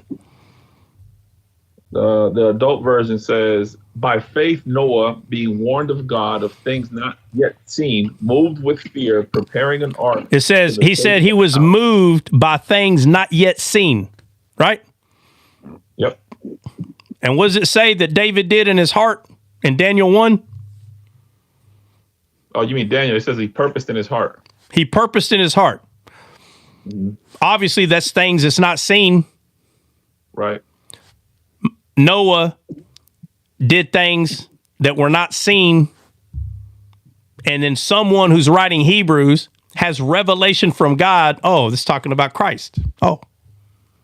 So are people inserting that? Or if you have the Spirit, you're not inserting, you just understand what it's saying. Are you inserting Jesus into the story? Or do you just are using discernment and the Spirit is showing you what it means? You're not inserting. The Spirit is showing you what it means. But people will tell you, oh, you're putting that in that. You're putting that in there. That's not what it says. That's when you know you're speaking to someone that's carnally minded. And the Bible says the carnal mind will lead you to death. Don't waste your time casting pearls to swine. Don't waste your time casting pearls to swine. I didn't even mean for that to rhyme. All right. So let's see. Where are we at? All right, where are we at? Let's continue. Let's continue going. We're at the door and the pitch. All right, yeah. So the ark is pitched, which that word pitch is atonement, which atonement is made if you're in the heart of God. Talking about your dead spirit and God's spirit, it becomes one, which means you came alive. And the only way you can come alive is if you're standing on holy ground. True or not? Yeah, I'm on. It's the only way. You have to be standing on holy ground. That's why Moses and Joshua are both told, take your sandals off, because where you stand is holy ground. Take your sandals off your feet. You, take them off. But yet we come boldly to God with our sandals on, not off, because we're worthy. We're worthy to stand there now because we've been redeemed. So now we have this pitch. We have this pitch around the ark. All right, continue to read. Okay. And thou shalt make the ark, and in a cubit shalt thou finish it above, and the door of the ark shalt thou set in the side thereof. All right, so let's get to the end of the boat being built. I think everybody here knows that this boat is going to be built. Period. So let's get to the end, and we can get to, I guess, the flood coming. Let's just get to the flood coming real quick. All right. Okay, so Noah was 600 years old when the flood of waters was upon the earth. And Noah went in, and his sons and his wife and his sons' wives with him into the ark because of the waters of the flood. Then it talks about the animals. All right, so now we know. All right, so a flood. So he put all the animals in. All right, so let's get to where the boat.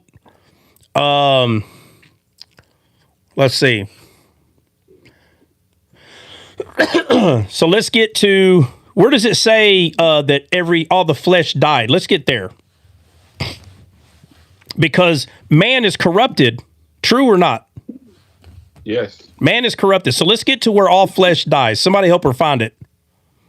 Just so we can get straight to the, because remember, we're talking about Nephilim.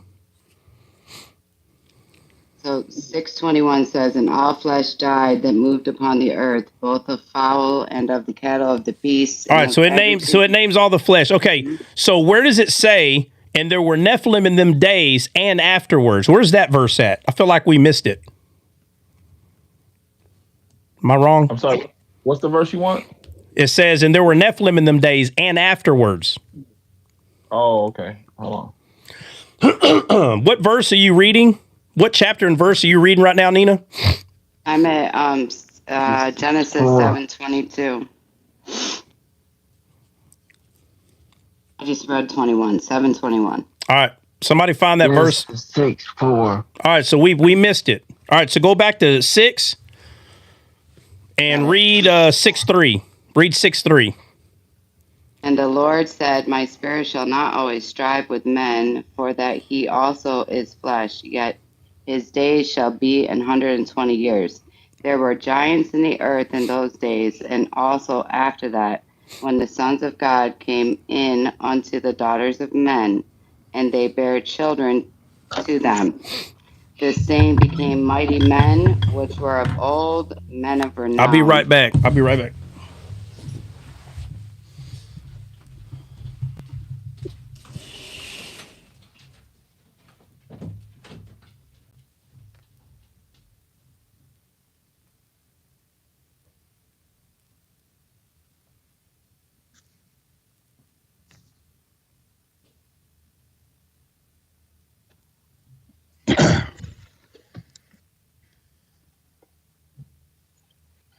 Breezy, we got flooded with snow, dog. Yeah, I know. I'm outside right now working in it. Yeah. Then they want me to go to the mountains. I'm like, oh man. Stuck for the Allah, never. I hate the cold, bro. Hibernate. Man. I'm in my work truck right now with the heat blasting.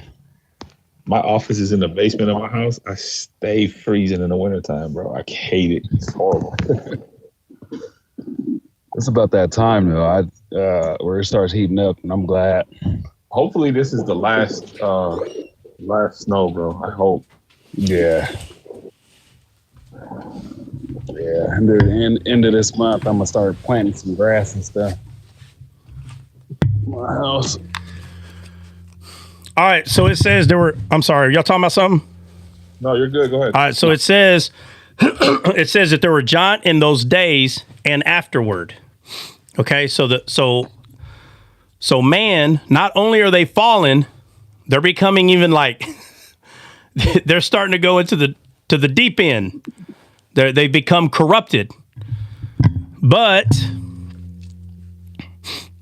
there was Noah into the ark. We know the story. All flesh becomes dead. All right, so let's make sure we keep track. Let's keep track about what we're talking about here. So the flood. Okay, so there were Nephilim, and God used what? What did God use to destroy the Nephilim? Water. Flood. Mm-hmm. Right.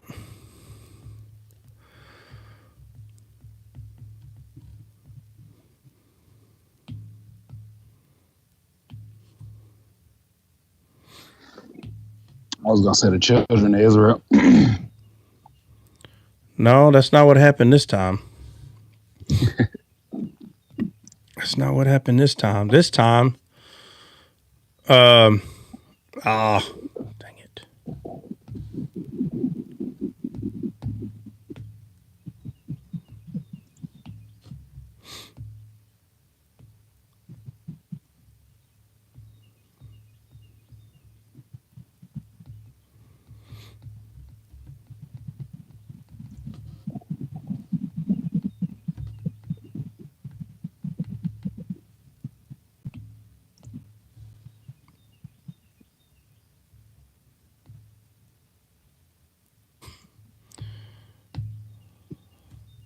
What the heck?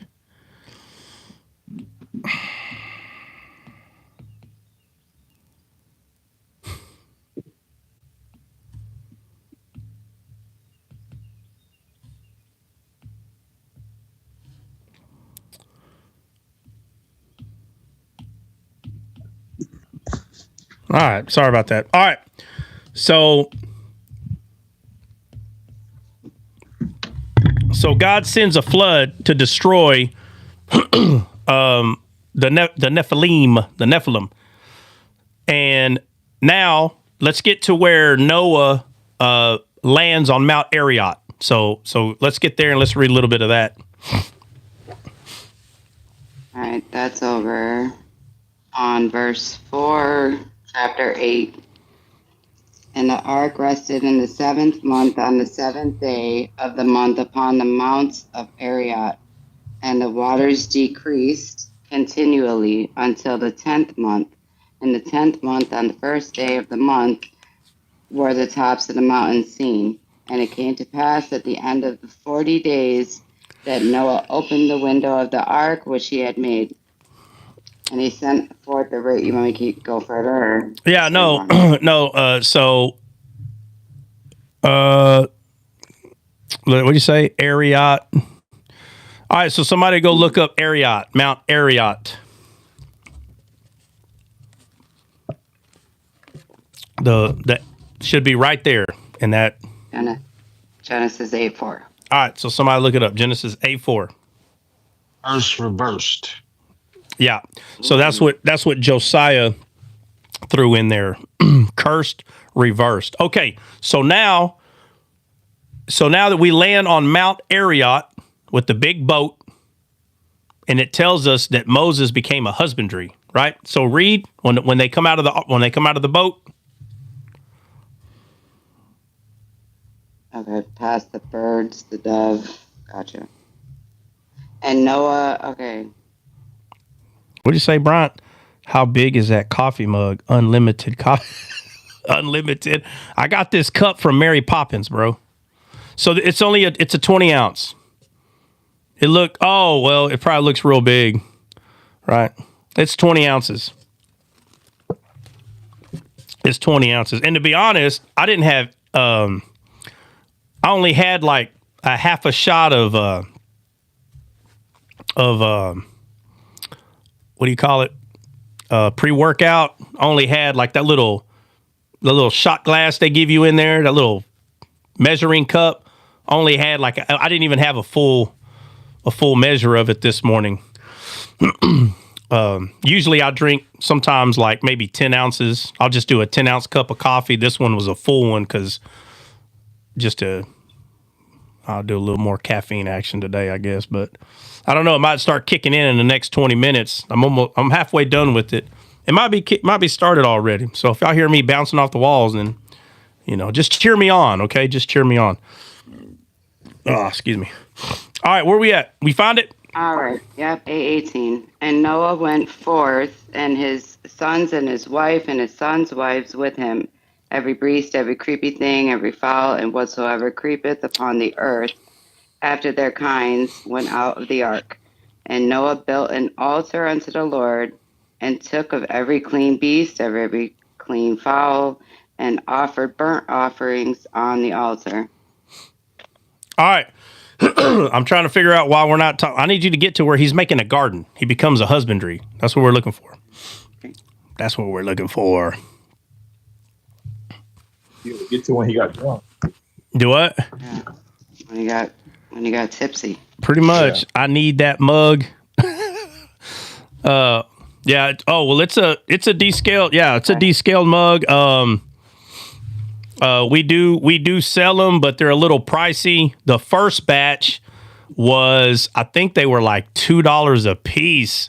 So I had to figure out a way how to kind of bring the cost down. I think we got them down to $150 right now.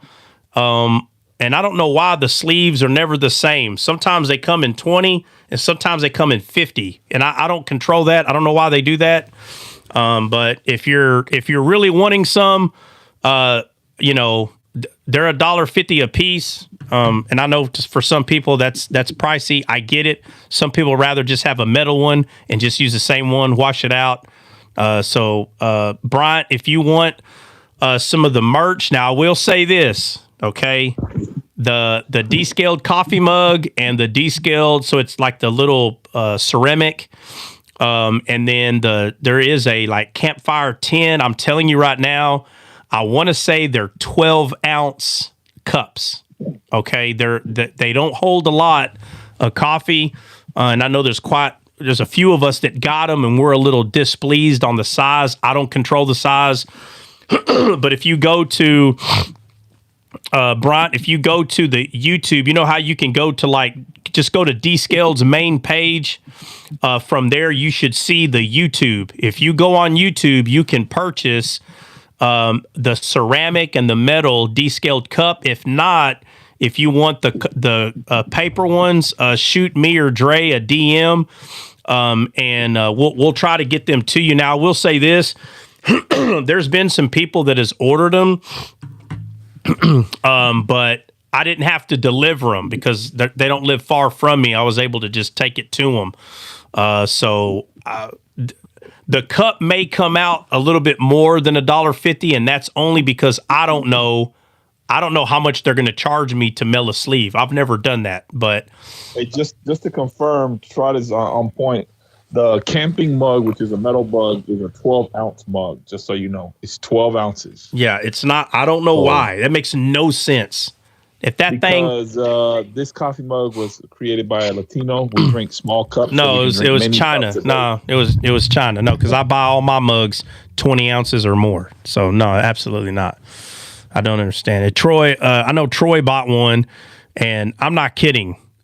Now, if Dre was holding it, it may even look smaller to him because he's a little bit bigger than Troy is. But Troy was holding that thing, and I swear that thing looks like it's 6-ounce cup. I'm not even kidding. The little handle that you hold, it looks like Troy's thumb fits in that sucker. I got one. I could fit 2 fingers in there. So we're talking about Dre's ancestors right now, the Nephilim. So that's why he can only stick about half of a tip of a finger in that bad boy, in that handle. But I'm from the loins of David. So I'm normal size human. I'm about to make a new cup right now while you're talking. I'm gonna make a big coffee, the big one. And then on what? Sell it on what though? The same. Our website. How do you know you can make a bigger one? It's just the travel mug. It's the one that has a lid on it. What is those called? Those tumblers. They have tumblers. Okay, that's fair. Yeah, I forgot they had tumblers. But anyway, Brian, if you're wanting some of or if anybody wants some of these disposable paper cups, like my wife uses one every day. This is what she takes to work, and they cost about $1.50, $1.70, somewhere in there, but it was cheaper than the $2 ones.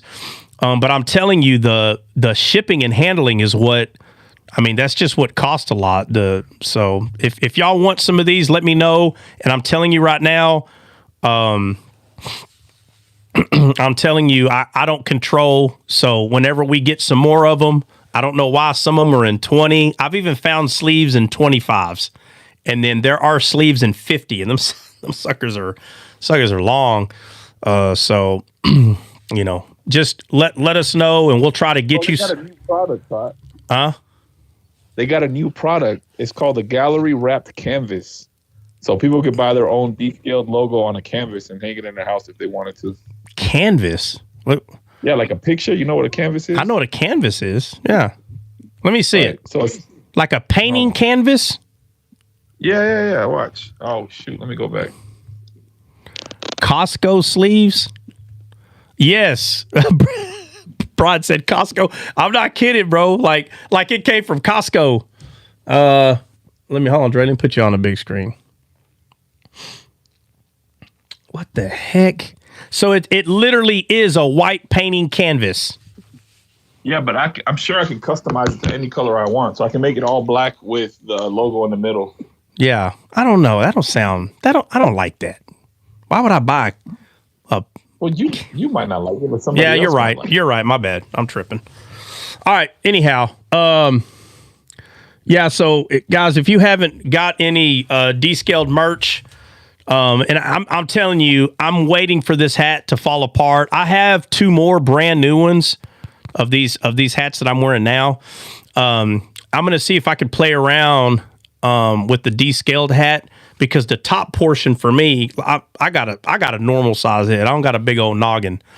The top portion for me, that sucker's like way up here. Like it's got all this extra room, and I'm trying to see if I can move it over to something else to fit my small head. I need some patches so I can put on purses and wallets. I don't know if we got Dre, does that thing have patches on there? No, we're looking into patches. They're just a little bit more expensive. So yeah, but we do need. I could do a dad hat. You know that, right? Like that's what you have on right now is considered a dad hat. The one that we have made is not a dad hat, but I could get a dad hat made. Yeah, but is it going to be in that store? Yeah, of course. I'm already looking at it right now. Because you like the hats that are like basically the brim and the top of the hat are almost even. Like that's like a dad hat. Yeah. I don't like okay, for instance, there's no reinforcement in here. I don't like where it has that net inside that's like pushing that hat up like that. Yeah. That's the foam trucker hat. You don't want the trucker hat. I don't mind. Most trucker hats have the netting in the back, a true trucker hat. So I don't mind the trucker hats. I know how to manipulate them. But if it doesn't have that netting, I don't know. It's too big for my head. I got to get a freaking kid size trucker hat fit on my noggin. All right. So we got, okay, where we at, Nina? Oh, yeah. Okay. 9:20. Genesis 9:20. And Noah began to be an husbandman, and he planted a vineyard, and he drank of the wine and was drunken, and he was uncovered within his tent. And Ham the father of Canaan, saw the nakedness of his father and told his two brethren without. All right, let's not get into the nakedness and drive everybody crazy in here. All right, either way, so now they're out, and now they're being told pretty much to multiply, right? Does it say that in there, the way it words it? Where does God talk to... Let me see if I can find it. Or maybe I'm just... because I had the husbandry thing in my head, I'm saying that. I think he said that before. Oh, man, what did I do? Yeah, in chapter Genesis 9, and God blessed Noah and his sons and said unto them, be fruitful and multiply. There it is. All right. All right. So now they're being told to be fruitful and multiply, just like Adam and Eve were told, right? Yeah. All right. So, so everybody has a very weird question, and they're wanting to know, wait a minute, I thought everything died. The Bible makes it very clear. There were giants in those days and afterwards, right? What is that? Okay. So the question is, well, then where'd they come from? How did this happen? I don't understand why people just don't. How do you think it happened? The Bible, how did it happen the first time? Huh? They swam. They tread water for 40 days. Yeah, that's right. The Nephilim are demigods. They could do that. No, guys, how did the Nephilim come about to begin with? By the lust. Their lust, I guess you call it that. Did they fall with the 1/3 of when Lucifer fell? The question is, how did the Nephilim come about? That's the question I'm asking. How? How did the Nephilim get here in this world? Don, what does Augustine say? Help us. Oh, yeah. Why say? Don, what's the church fathers say, bruh? Dom's sleeping. No, I was in the kitchen making some tea. I'm listening. Yeah, no, we're messing with you. All right, guys, come on. How did the Nephilim come into this world? We just went over it. Bro, it says that they basically came into the world by the lust of the angels. Right. So I hate to say this, they had relations with women, and the women had babies, and those babies were Nephilim. Right? Correct. Can we all agree? Okay. So when people say, I thought the flood unalived everything, how were there still Nephilim? How in the heck did they get here to begin with? Why do we got to go over this again? So now we're saying that the fallen angels can't have sex with women again. They can't do that? So did the fallen angels die in the flood too? Huh? No, they can do that. 100%. Okay. So clearly Satan is trying to do what? We're going over God said, don't worry about it, Satan, don't worry about it. The dragon slayer is coming. So he's trying to stop the dragon slayer from coming. Right? Right. All right. So why is it so hard to believe that Satan did this again with women that was on the world, on the earth? Why is it hard to believe he did it again? It's weird that people ask this question. How'd they get there again? How'd they get there the first time? I don't understand this question. And people's like, well, you're making fun of me. Let me tell you, I don't know how old you are, whoever you are. You want this life you always read the Bible, and you want this life to be easier? You need to get out of your feelings, whoever you are. You need to grow the heck up. I don't know how else to tell you this. I'm going to tell you the reason this life is so hard to you is because you're trying to figure out how to use the Bible to make this world a better place, but yet you don't let the Bible do that. The Bible says to gird your loins. I'm telling you, it's telling you grow the heck up. That's what it's telling you to do. Grow up. You're the issue, not the world. If the world is still the issue, then the power of God is not being used inside of you. If the world is still your problem, then that's because you still truly don't know who you are. If the world is still your problem. But once you start realizing who you are, the world's not the problem no more. The world is not the problem. You are the solution. You. But you don't see yourself as the solution. You see yourself, The world. No, bro, you're the solution. So stop letting the thing that is fallen, stop letting that thing control the way you think, and you're the environment changer. Harness your emotions, take your thumb out of your mouth, and you're the environment changer. That's why when Paul went to Ephesus, they were worshiping the god Diana. He could have easily said, oh, the world. He changed the world around him. He saved that whole community to the point that they stopped buying objects. And the people that were selling those things got mad because now they're not making no money. There's people doing it on TikTok.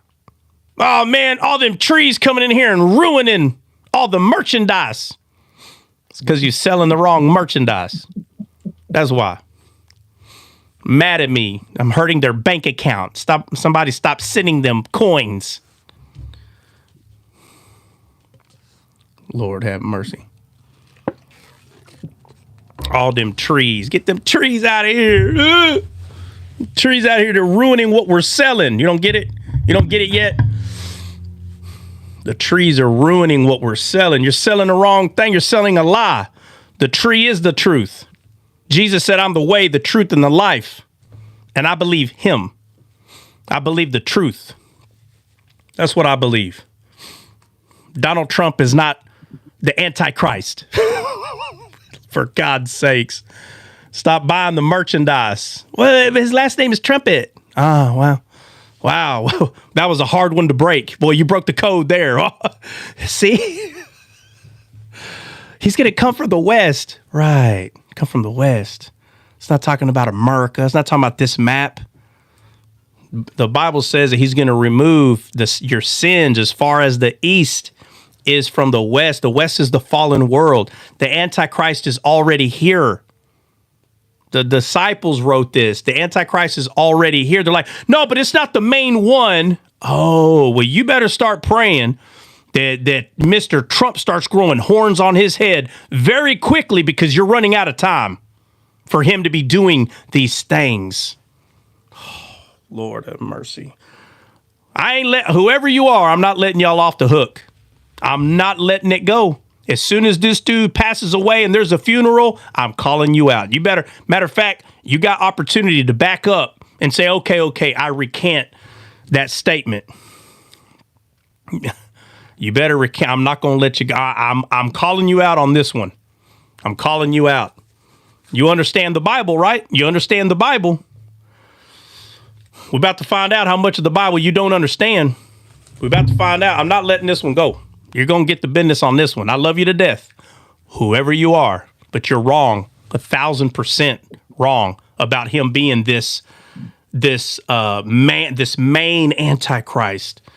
He bet, boy, man. He comes from the West, huh? He comes from the fallen world. It's not talking about America. It's not what that's talking about. All right, where are we at? Quit selling no it. more. Huh? What? I don't know no more. You don't know? You got the book right there in front of your face. You changed the page or what? Huh? No, I don't change the page anymore. Well, then how do you not know where we're at? I just don't know where you're going no more, bro. No. You don't have to know where I'm going. You just, where were you at last? Where were you at?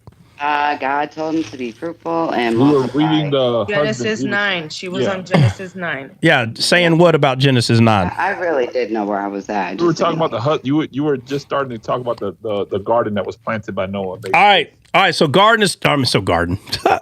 So Noah is told, be fruitful and multiply.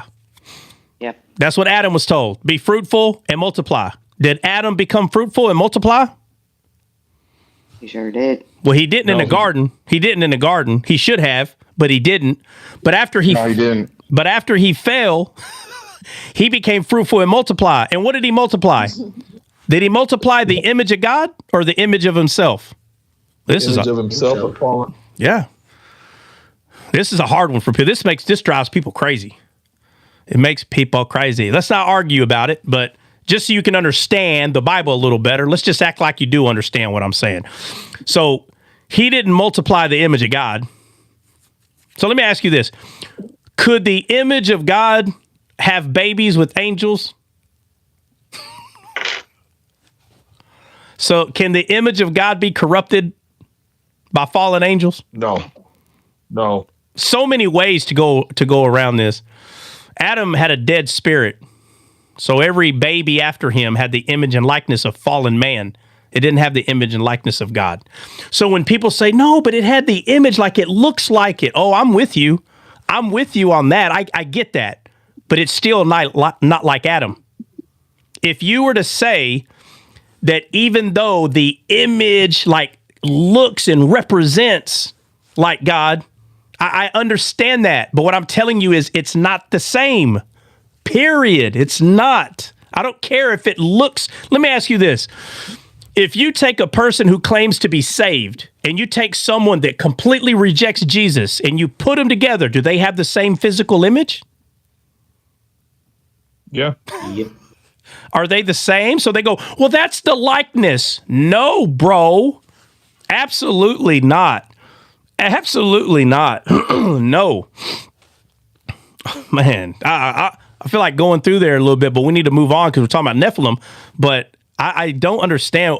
And, it takes me a minute to talk to someone so I can figure out where they're missing what, because there's so many little things that something is hindering you from seeing this.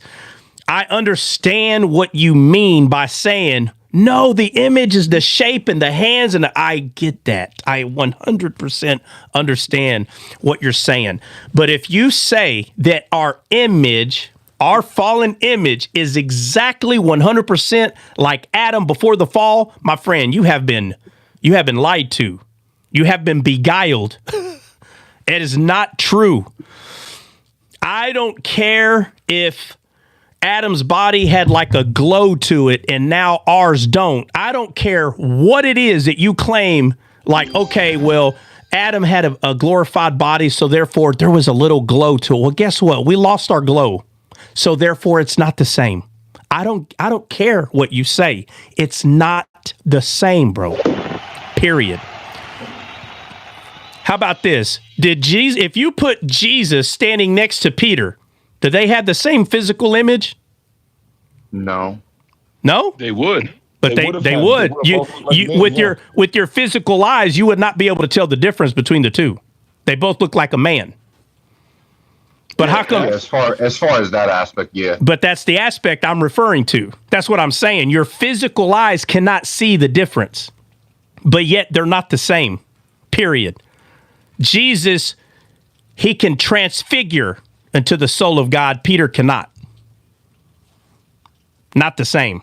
The body's not the same at all.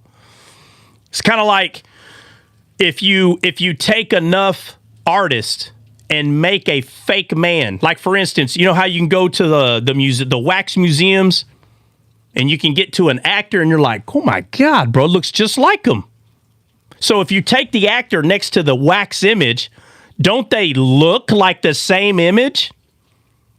Don't tell me they don't, bro. They're really good at what they do. They look exactly the same. Sure do. Yeah. Bro, it's like that guy. But they're not. Hold on, let me say this, Dre. But they're not the same, bro. But we can say, but it's the same look. Look with your eyes. It's the same. Yes, but it's not the same, bro. All right, Dre, I'm sorry. What? I was gonna say it's like that guy that put a 357 engine inside of a Tesla truck. From the outside, it just looks like a Tesla truck, but on the inside, it's not the same. Bro. Oh, that's awesome. You got to send me that video, bro. I want to see that. Oh, I got to see that. What does it sound like? I don't know, but it's crazy because he's like, "Oh, we're gonna do something today." Oh, I got to. Oh, I got to. I got to see that, bro. American muscle in that bad boy. Oh, Josiah says something. My bad, Josiah. Oh, hold on a second. I see somebody else. Sandoval. Sorry. Let's see. I want a car logo with the YouTube sign. Promote the website. Big enough from the car. Oh, actually, we have stickers. And I'm pretty sure you can use it for a bumper sticker. So, Lorena, right there, you should be able to see the store where the descaled merch is sold. You should be able to see that. And there is a sticker in there. And I want to say it's probably about a 6-inch diameter. I mean, well, maybe 4. Well, I know what she's talking about, Trot. And those, I can get those made, but those you would have to contact me, and I can get them special order for you. But they're not on that website.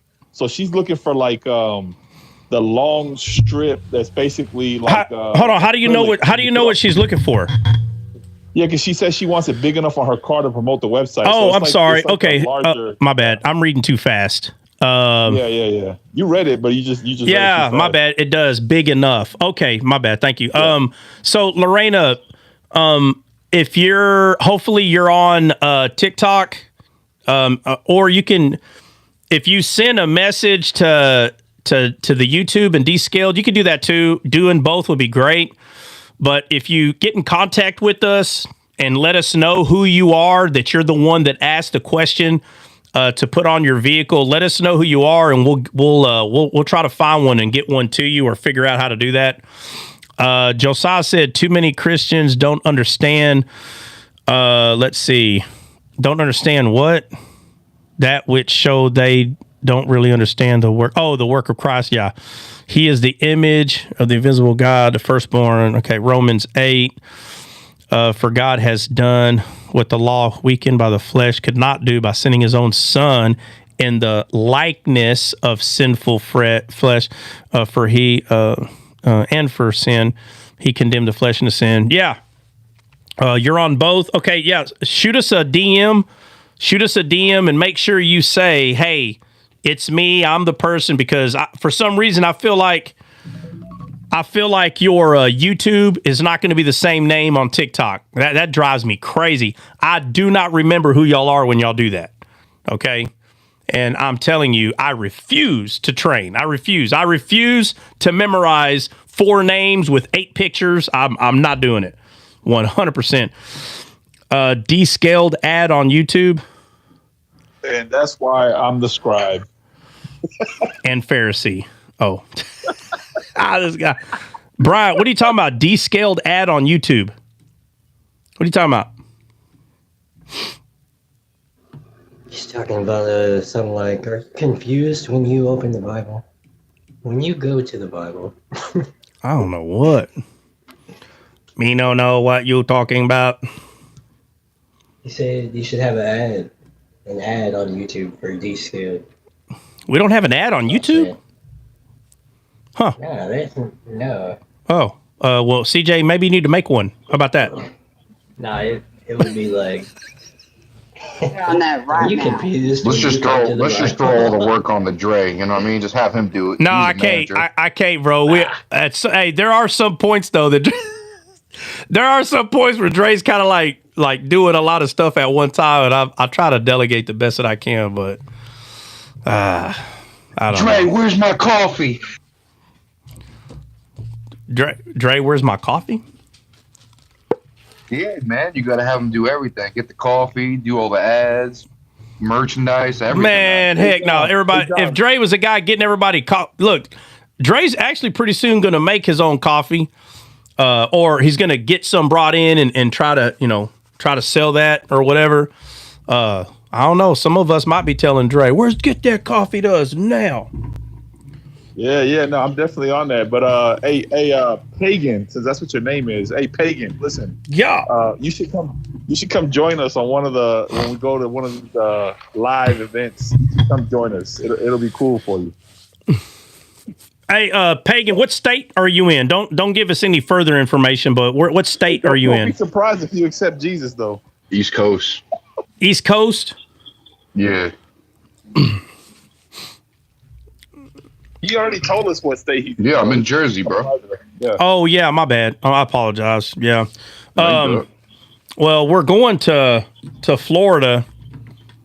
Don't let someone, if you're able to go, great. If not, I wouldn't worry about it. But I wouldn't let, I wouldn't let people manipulate what you do with your life. It's kind of funny how, you hang out with someone and I don't know, they act like they're still in 12th grade. Like somehow they're entitled to tell you where you're supposed to go, what you're supposed to do, or I don't know. I'd be careful with that, with those kind of, my friends don't tell me what I'm supposed to be doing unless it's following the Lord. And now it's what kind of Lord am I supposed to be following? Like, which kind of Lord am I following here? Like, oh, and they'll tell you what kind of Lord you're supposed to be following. And I follow a Lord of love, right? Because God is love. So if it's not pointing to love, might be following the wrong Lord. Lord is love. Let's see. They're protecting the flock. Oh, yeah, that's what they're doing.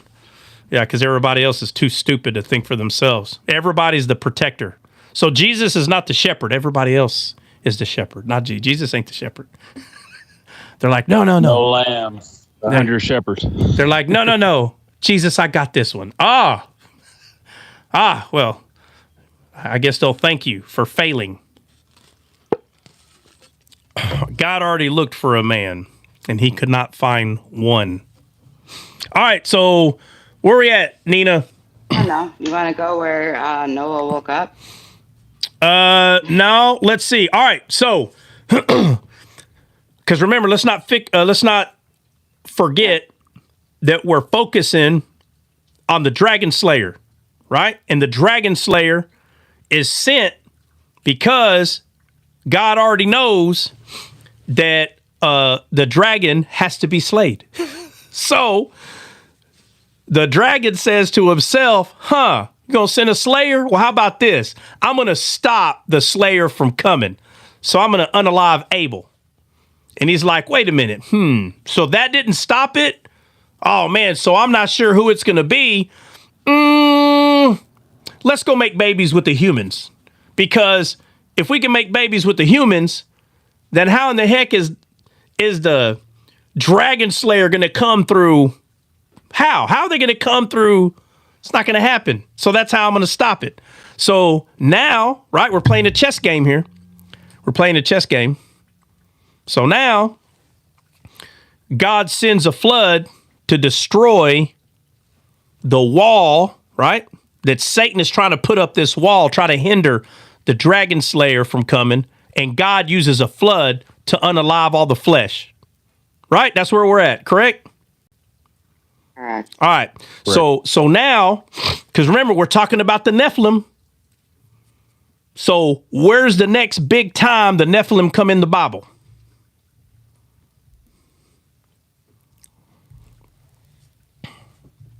I'm out the land. Where? Where are we at? Where are we going?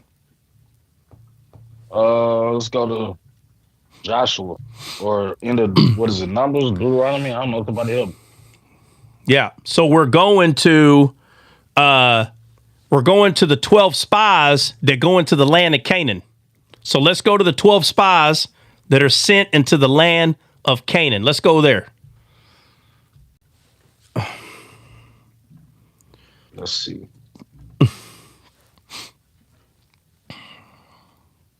Let's go there.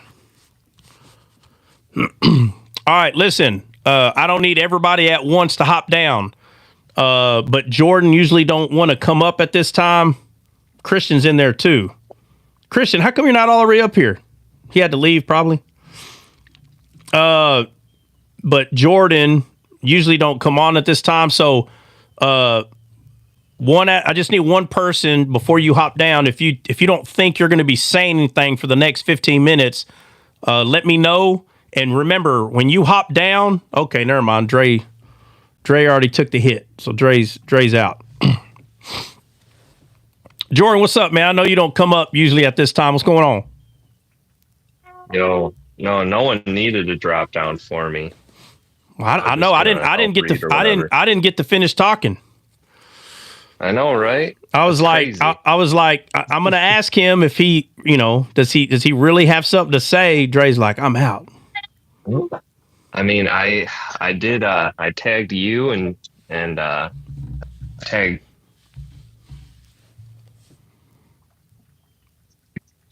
Oh, he got a phone call.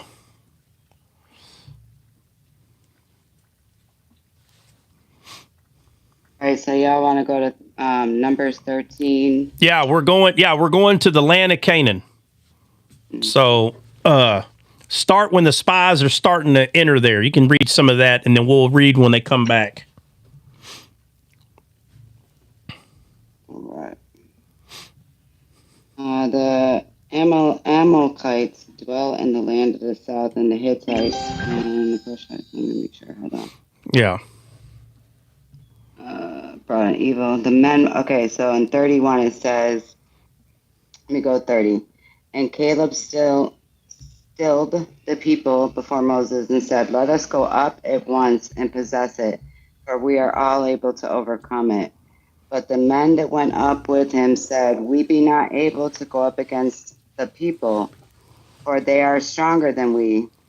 And they brought up an evil report of the land which they had searched into the children of Israel, saying, "The land through which we have gone to search it is a land that eateth up the inhabitants thereof, and all the people that we of a great stature. And there we saw the giants, the sons of Anak, which came of the giants, and we were in our own sight as grasshoppers. So we were in their sight. Okay. So we were in their sight. All right, that's fine. All right, so check it out. So the sons of Anak are explained to us in the Bible as the sons of the giants. So when they get there to take the land, there's already people occupying it, right? Yes, sir. They're already there. Mm-hmm. So they're like squatters. They're squatting on God's property. Does anybody know what a squatter is? Nobody knows what that is? Yeah, we have squatters in Florida. Oh, yeah. A lot of them. Yep. So basically, they're squatters there. They don't belong there. But because they're squatting on the property,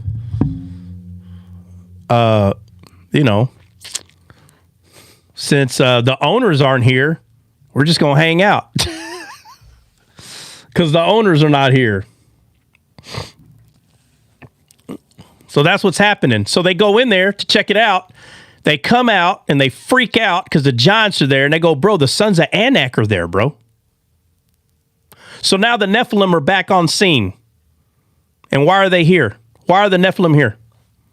Why are they there on that property? To keep the dragon slayer from coming to fruition. That's right. We're keeping them out. Get out, bro. I'm going to stop you from coming in here. Satan's like, "Hey, you think I don't know everything? I know something." So Satan knew, I don't know what's up with this land right here, but I'm taking it over right now.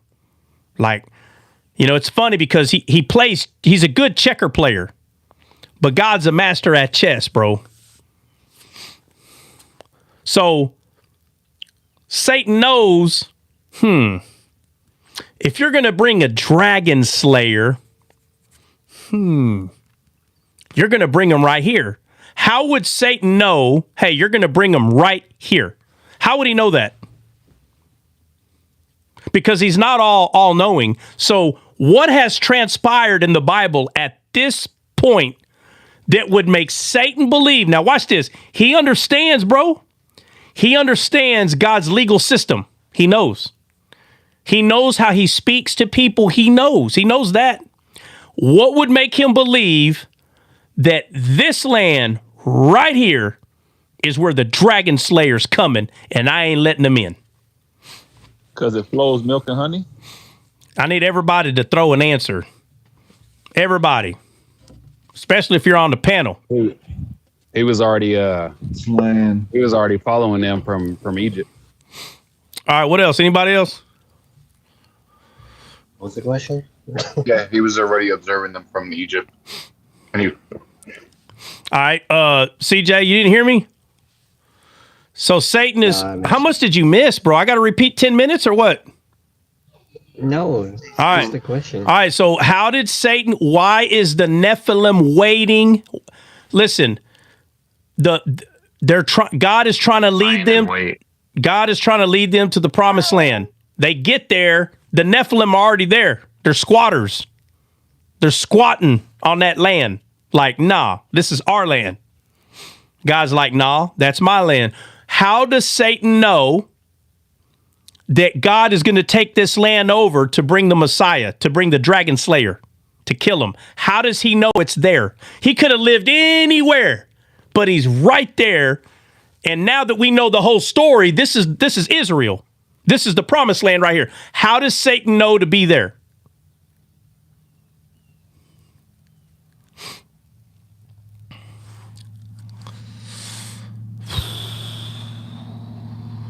Repeat the question again. No, stop the games, bro. Stop it. I done repeated the question 3-4 times already.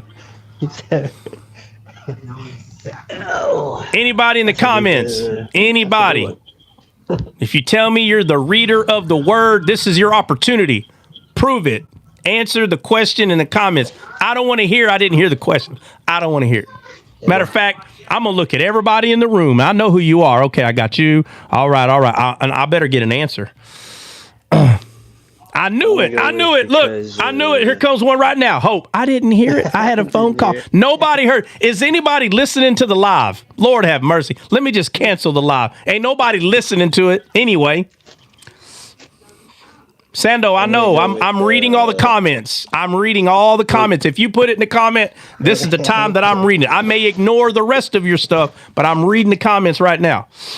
In case y'all didn't know, that pre-workout has kicked in. If I say something, don't make fun of me. All right, Jen, I am going to make fun of you. So what you need to say to yourself is I'm going to tell this idiot right here what I think, and he better not even try me. That's what you say. Exactly. All right, go. What? All right. To me, they're in Israel because that's where the chosen are, the Jews. And no, the Jews are not there yet. They're not there yet. They're not there. Oh, shoot. All right, so now I made fun of you. Get out, hop down. I tried. Give me credit. Yeah. I tried. Of course, I'm going to give you credit. I'm just going to say. You said you wanted me to answer it, so I gave an answer. Well, hey, thank you for manning up like an adult and answering the question. Thank you, ma'am. Is that where the promise was given to Abraham? It was. I can't believe that nobody's getting. This is what I'm talking about. It was depicted as be wearing like the lineage, right? And through the lineage, it would be like through Israel, right? Okay, Pagan, listen, you gave your answer and then you went to Google. Listen, you tried, bro. You failed, okay? You fell down on your back and now you're found wanting. E for effort. Everybody gets E for effort. Okay, that's fair. All right. First of all, you already know I'm going to give you the business, so you might as well just try, because if you don't try, I'm going to call you a failure for not even trying. You know what? You might as well try and get the wrong answer, because if you just sit there and say, well, I'm not going to give it, I'm going to say you failed because you didn't even try. You're going to fail. So you might as well, listen, guys, listen. If I didn't learn one thing, being a sniper, if I didn't learn a thing, I learned at least one thing, that the target you don't shoot at, guess what? You miss every time. You understand? The target you don't shoot at, you miss every time. You might as well take a shot. Quit being a scaredy cat. Take a thumb out of your mouth. Grow up and just take a shot, man. Okay. All right. So. Yeah, just let me know when you're ready, though. Oh, I've been ready. I'm waiting on you. Hold on. Let me say this. Hold on. Let me say this. CJ, I apologize. Breezy said. Breezy. The phrase is front and leaning rest position move. Front and leaning rest position. That means get in the position of a push-up. Front and leaning rest position. All the way off. Move. Yeah. So it's not front face position. Now, you're putting two things together, because the prerequisite, the prepositional phrase.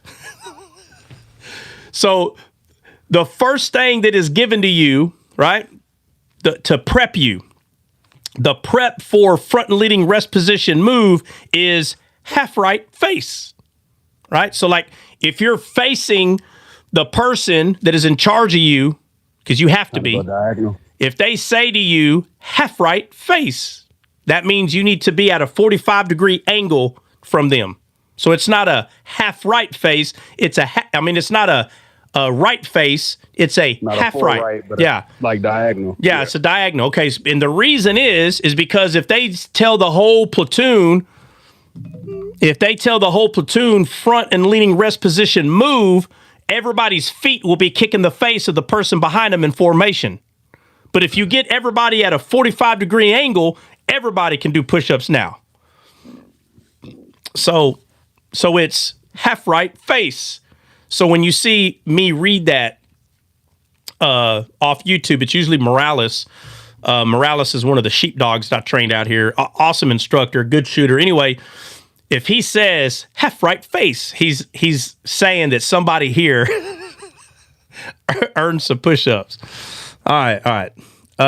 It was already said. It was written. I still don't know the question. Oh my goodness. All right. Hope, are you paying attention?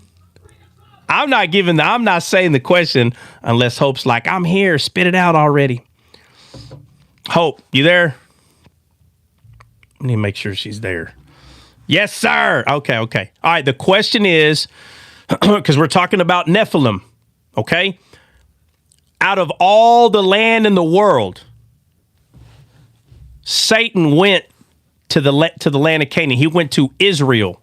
It was God's land. It's the promised land. He's not there by accident. He's there because he's trying to stop the dragon slayer from coming. How did he know to go there? How? That's the question. Bigger coffee cup. That's the question, guys. How did Satan know that this is where they're coming? How did he know? Was it was the only place that was not pleasing to him? That makes sense. Okay, so that was CJ's answer. I'm not saying yes or no. So somebody might have said it correctly or not, but not everybody answered. So I ain't saying nothing. I already gave the answer. Okay, I'm not. Listen, Dre. I'm not asking. Hold on, Dre. I'm not asking anybody to answer again. I said if you gave an answer, you gave an answer. I'm not deeming it correct or not until everybody answers. Okay, hold on a second. And was it pleasing? Okay. Was it pleasing his sight? All right. Is there a spiritual kingdom there? What? What is this about? Okay.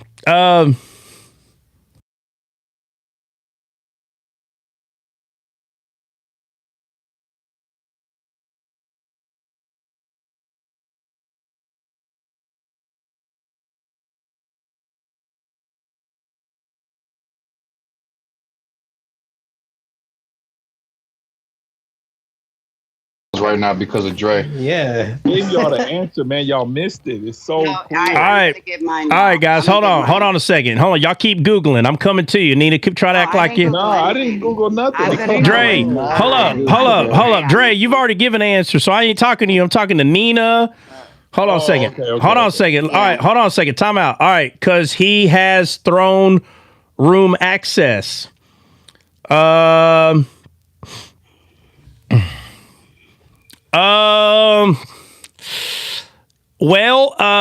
He does have throne room access, but the question is, how did he know to go there? Or are you trying to say that, he's sitting down with his angels and they're having a counseling session and he's there? It's a good try, but that's not the answer. When I say the answer, I'm telling you, all of you are going to be kicking yourself in the butt. I'm telling you right now, when I tell you how he knew, because you got to remember, he's not all knowing. So it is true that he has throne access. 100% true. It's a fact. But I'm telling you right now, God knows how to speak to those that have ears to hear, and Satan's not going to be able to understand what he's saying. Why do you think God speaks in parables? So he has throne access. Okay? I'm done. It's how psychiatry started. That's funny. Everywhere else was carnal. So Satan wouldn't understand. Right? He don't have spiritual discernment. All right, so I'm going to say the question one more time because it seems like people still don't understand the question. Hope you did understand the question. I can tell he had dominion. He could communicate with God. No, absolutely not. Tracking Abraham's lineage. All right. So, Jordan, what'd you say? I don't recall you saying a thing. Jordan. Now, see here, let me show you something I did. It's a place where he unalived Adam. All right, anybody else got an answer? Lying in wait. Anybody else got an answer? I think I got the answer, bro. I really do think I got the All right, answer. Dre, what did you say? What did you say? That's it. The funny thing is that Abraham received the promise. Hold on, time out, stop. Hold on, here we go. I knew it. I knew it was going to happen. Here's Jay White. Can you repeat the question? I knew someone after an hour of this was still going to act like they didn't hear the question.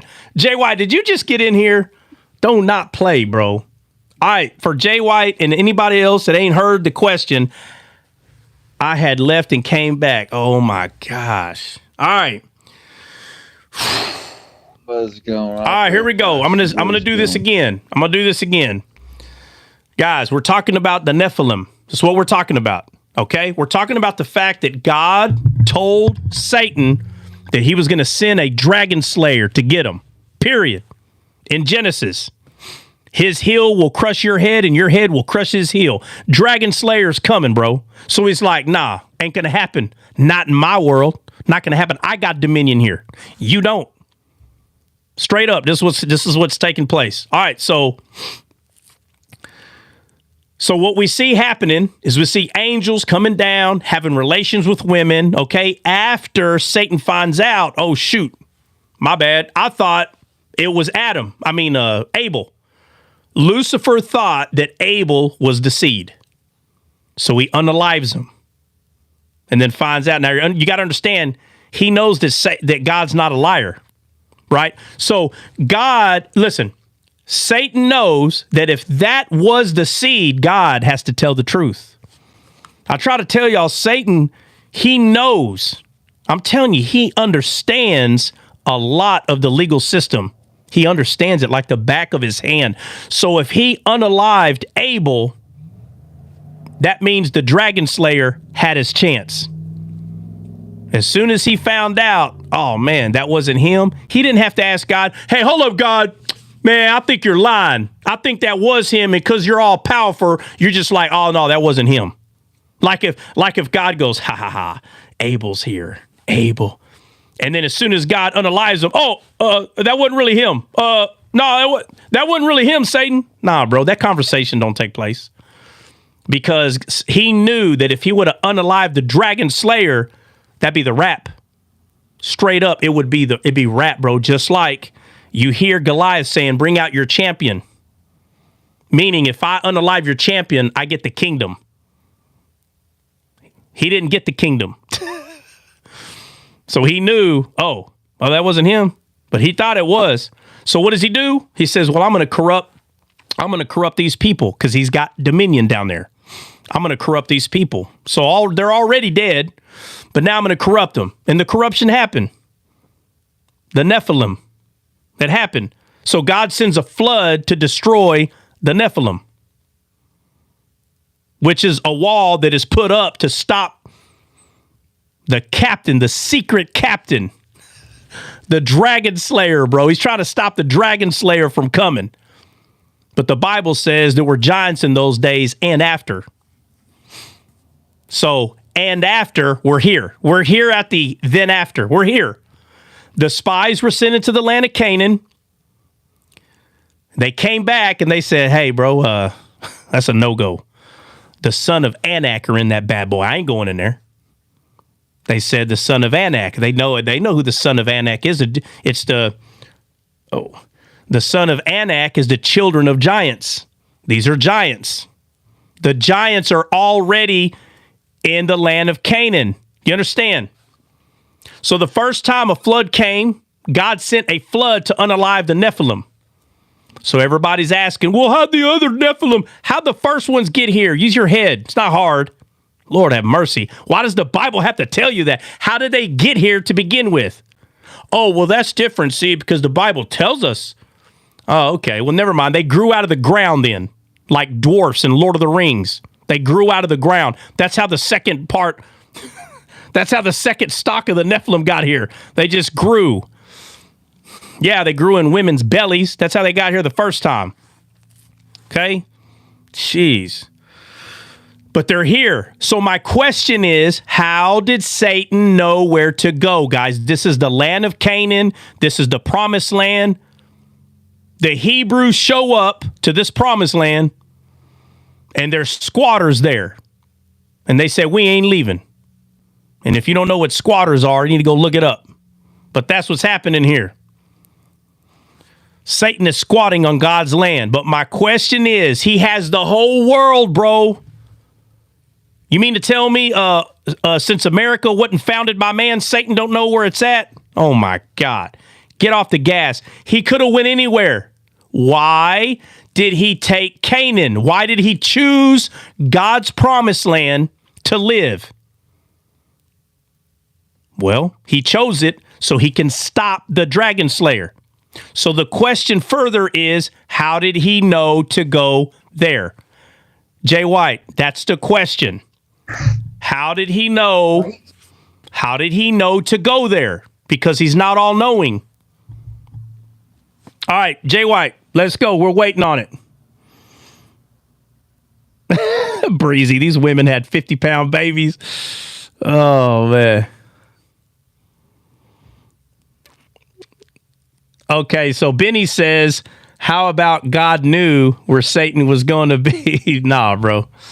No, when I give you the answer, y'all going to be like, oh, man, I knew that. I knew that. Well, my question is, why? If you know, why are you not giving the answer? Jay White. He said he knows. Jay White, thank you, Jay White, for being honest. But I did want you to give a try. At least give a try out of everything you know about the Bible. How did Satan know to get there? What'd you say, Jen? Dre said he knows. That's fine. All right, Dre, hold on. Right after everything I said, believe me, they already said it. All right, Dre, what's the answer? Because the promise was given to Abraham in the land of Canaan. Well, that's a very close answer. That's a very, very close answer, but I need the most correct. I need the most correct answer. But that is the closest answer we've gotten today. All right, guys. Where was Jesus crucified? Golgotha. Golgotha. What all happened right there in the Bible? David and Goliath. Right? No, hold on. Time out, guys. What part of the Bible, what book of the Bible did the spies go into the land of Canaan? What book is that? Numbers. I need you to tell me before the spies were sent into the land of Canaan, not after. David and Goliath fought in that area. They already took over the land of Canaan. Before the spies went into the land of Canaan, what significant thing happened where Jesus was crucified? And if you only give me one, we got some problems. I need two at least. Anywhere was Jesus crucified?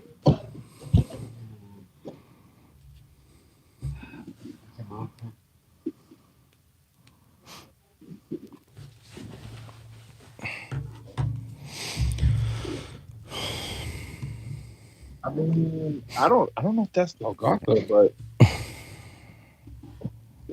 don't know if that's Golgotha. So I'm trying to think. Like, would it be like Mount Moriah maybe or something like that? Let me know when you know. Abraham in that area already when Isaac was gonna like the foreshadowing of the unaliving of Isaac, that would have been in Golgotha. I don't know. What does the Bible say? We got to use the Bible. I need Bible. I need Bible. Let's not rush it. Let's not rush it. Let's not rush it. If you don't know, you don't know. Look it up. Take a few minutes. We're not going to just sit here and try to give us all the answers, or you can just sit there twiddling your thumbs for all I care.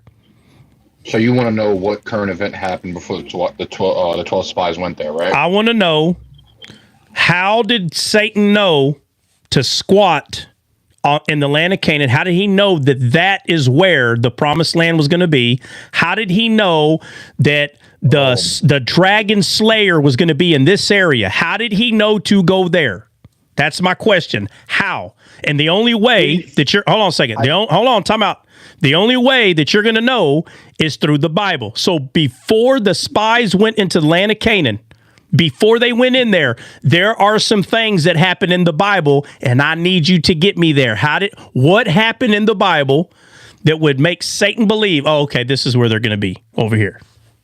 Dog, please don't tell me it has to do with is it the snake lifted up? Okay, well, before we start asking questions, that's in Numbers, right? That happened in Numbers.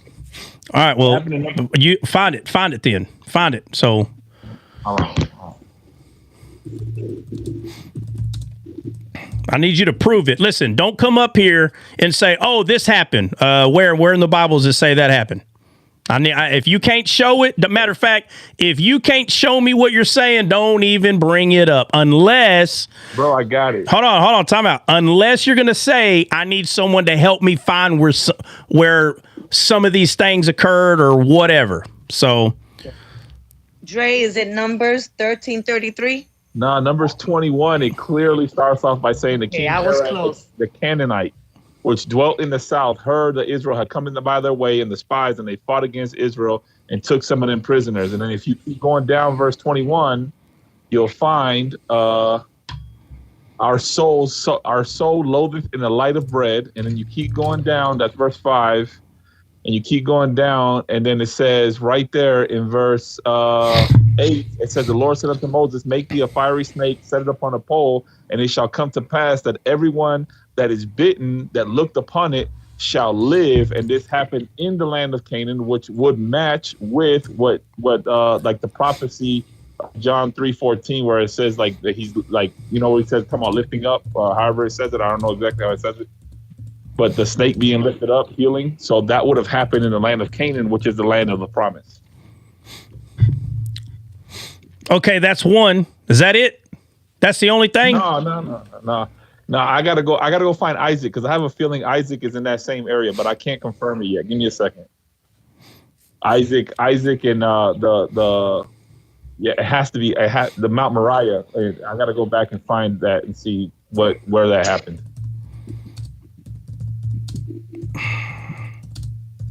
Able. Can I take a guess? You could take a guess if you can show us where you got the answer. I can't phone a friend to help find out. We can sit here and be throwing stuff out there. You know what? It's because Satan knew that Play-Doh was going to be invented. That's not going to help me. I don't know. I can't. Genesis 22 is talking about that part that I'm talking about, but I can't confirm. I mean, Promised Land, but I don't know if that is Golgotha exactly.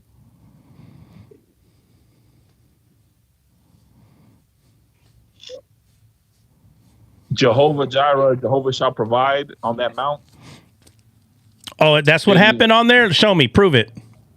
I'm looking at it. What do you mean prove it? What verse? You're not giving us no verse? Well, you guys should memorize the Bible. No. I need you to prove it. What you're saying, sir. Prove it.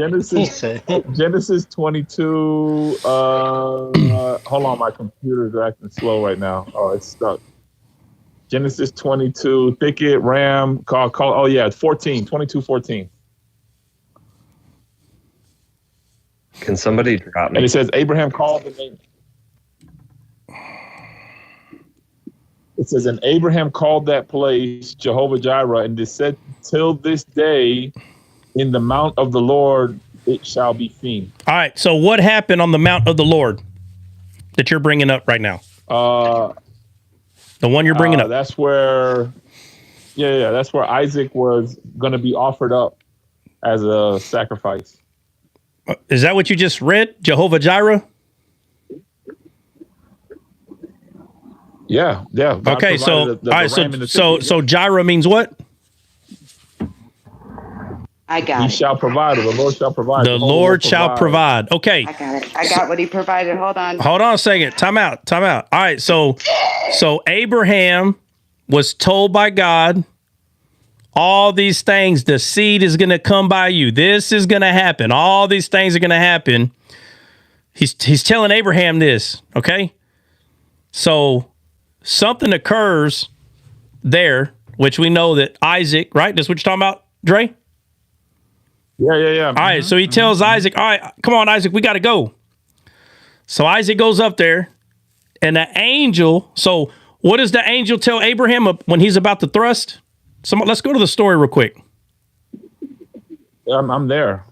Hold on. Let me say this real quick. Hex, dude, your cap is torn. Get a new one. Hex, hey, I will gladly take a donation for a new hat. I think these things only cost like $18. I tell you what, you send me $18 right now, not right now, but right now, and starting Monday, I'll put a new cap on. Okay? But I need that $18, bro, because if not, I'm not going to be able to buy one, bro. Hex, I appreciate you noticing that I am in need, and I would appreciate a donation to get me a new hat. Thank you, sir. You stupid, bro. All right, let's go. All right, Dre, where we at? Did you already give the answer? Or yeah, Genesis 22. Dre's about to go. Dre's about to go over it. Go, we're waiting. Okay. All right, so let me read the whole 22 or just when it gets good? You can read a verse or two before it gets like right to the deal of a bobber. Y'all ain't gonna let me get my answer. Dang, y'all wrong. Hold on. Hold on. What are y'all talking about? Dre's giving his right now. Hold on. Okay, it's Dre's answer. That's right. He's giving his. All right, when he's done, Nina's next. Because she sat here and freaking cried for 10 minutes because she swear to God that she's got the right answer. And then Benny's going after that. All right, hit it. All right, it says, and Abraham took the wood of the burnt offering and laid it upon Isaac his son, and he took a fire in his hand and a knife, and they went both of them together. And Isaac spake unto Abraham his father and said, Father, and he said, Here I am, my son. Hey, now watch this. Hey, watch this. He took fire with them. Yeah. How come he didn't make the fire up there? Anybody know? Does anybody know? Why did Abraham take fire with him? How come he didn't just make the fire up there? Isn't that stupid? Why isn't that stupid to be carrying fire around? Because it was dark outside. He was scared. Wanted to be prepared. Anybody? How come Abraham carried fire like an idiot? Why didn't he just make it? It's dangerous carrying fire. Why is he carrying fire? It's an eternal fire. It's the first Olympian. There it is. The first Olympian. Ain't been put out yet. Anybody? I don't know. Hey, Kelly put he wanted s'mores. He said, hey, because they ate s'mores on the way, bro. That's why. Yeah, Cornerstone. That's why. Yeah, that amazing. That's why. Faith. Jordan said it because he's a mystic. Yeah, bro. Yeah, because the fire is faith. He was carrying the lamp. It's talking about that everything he was doing, it was in God's name he was doing. So it wasn't a strange fire. It wasn't a strange fire. When he went up the mountain, he already came with a recognizable fire. You understand? What? Oh, the dude sent me. Oh, no, he didn't, bro. Oh, no, Danette Roberts. Oh, guys, y'all didn't. I'm just giving the guy a hard time. Somebody sent me to him. Okay, Danette, Miss Roberts, I did not tell you that if you sent me money, now I might have to eat my words on that and get a new hat. I don't know. I'm going to think about that, Danette, because I did not say I said if this person sent it, But I was playing. I wasn't really expecting. I love your cap. Roberts, what do you say? I love your cap. Oh, so you gave me $20 to keep it. Oh, she sent me $20 to keep my ugly hat. Okay, thank you. Sorry. Love your cap because the Lord was with him. Yeah. Well, I mean, yeah, that is true. Yeah, that's correct. All right. So we understand why Abraham took fire with him. Yes. Yeah. All right. Okay. My bad. All right. Go ahead, Dre. Read on. I'm in verse 7. half, it says, "Behold the fire and the wood, but where is the lamb for the burnt offering?" And Abraham said, "My son, God will provide himself a lamb for a burnt offering." So they went both of them together, and they came to the place which God had told him of. And Abraham built an altar there and laid the wood in order, and bound Isaac his son and laid him on the altar of the wood. And Abraham stretched forth his hand and took a knife to slay his son. And the angel of the Lord called upon him out of heaven and said, "Abraham, Abraham." He said, "Here I am." And he said, "Lay not thy hand upon the lad, neither do thou anything unto him. For now I know that thou fearest God, seeing that thou hast not held thy son, thine only son, from me." And Abraham lifted up his eyes and looked, and behold, behind him a ram caught in the thicket by his horns. And Abraham went and took the ram and offered him up a burnt offering in the stead of his son. And Abraham called the place Jehovah Jireh, as it is said this day, "The mount of the Lord, it shall be seen." And the angel of the Lord called upon Abraham out of heaven the second time.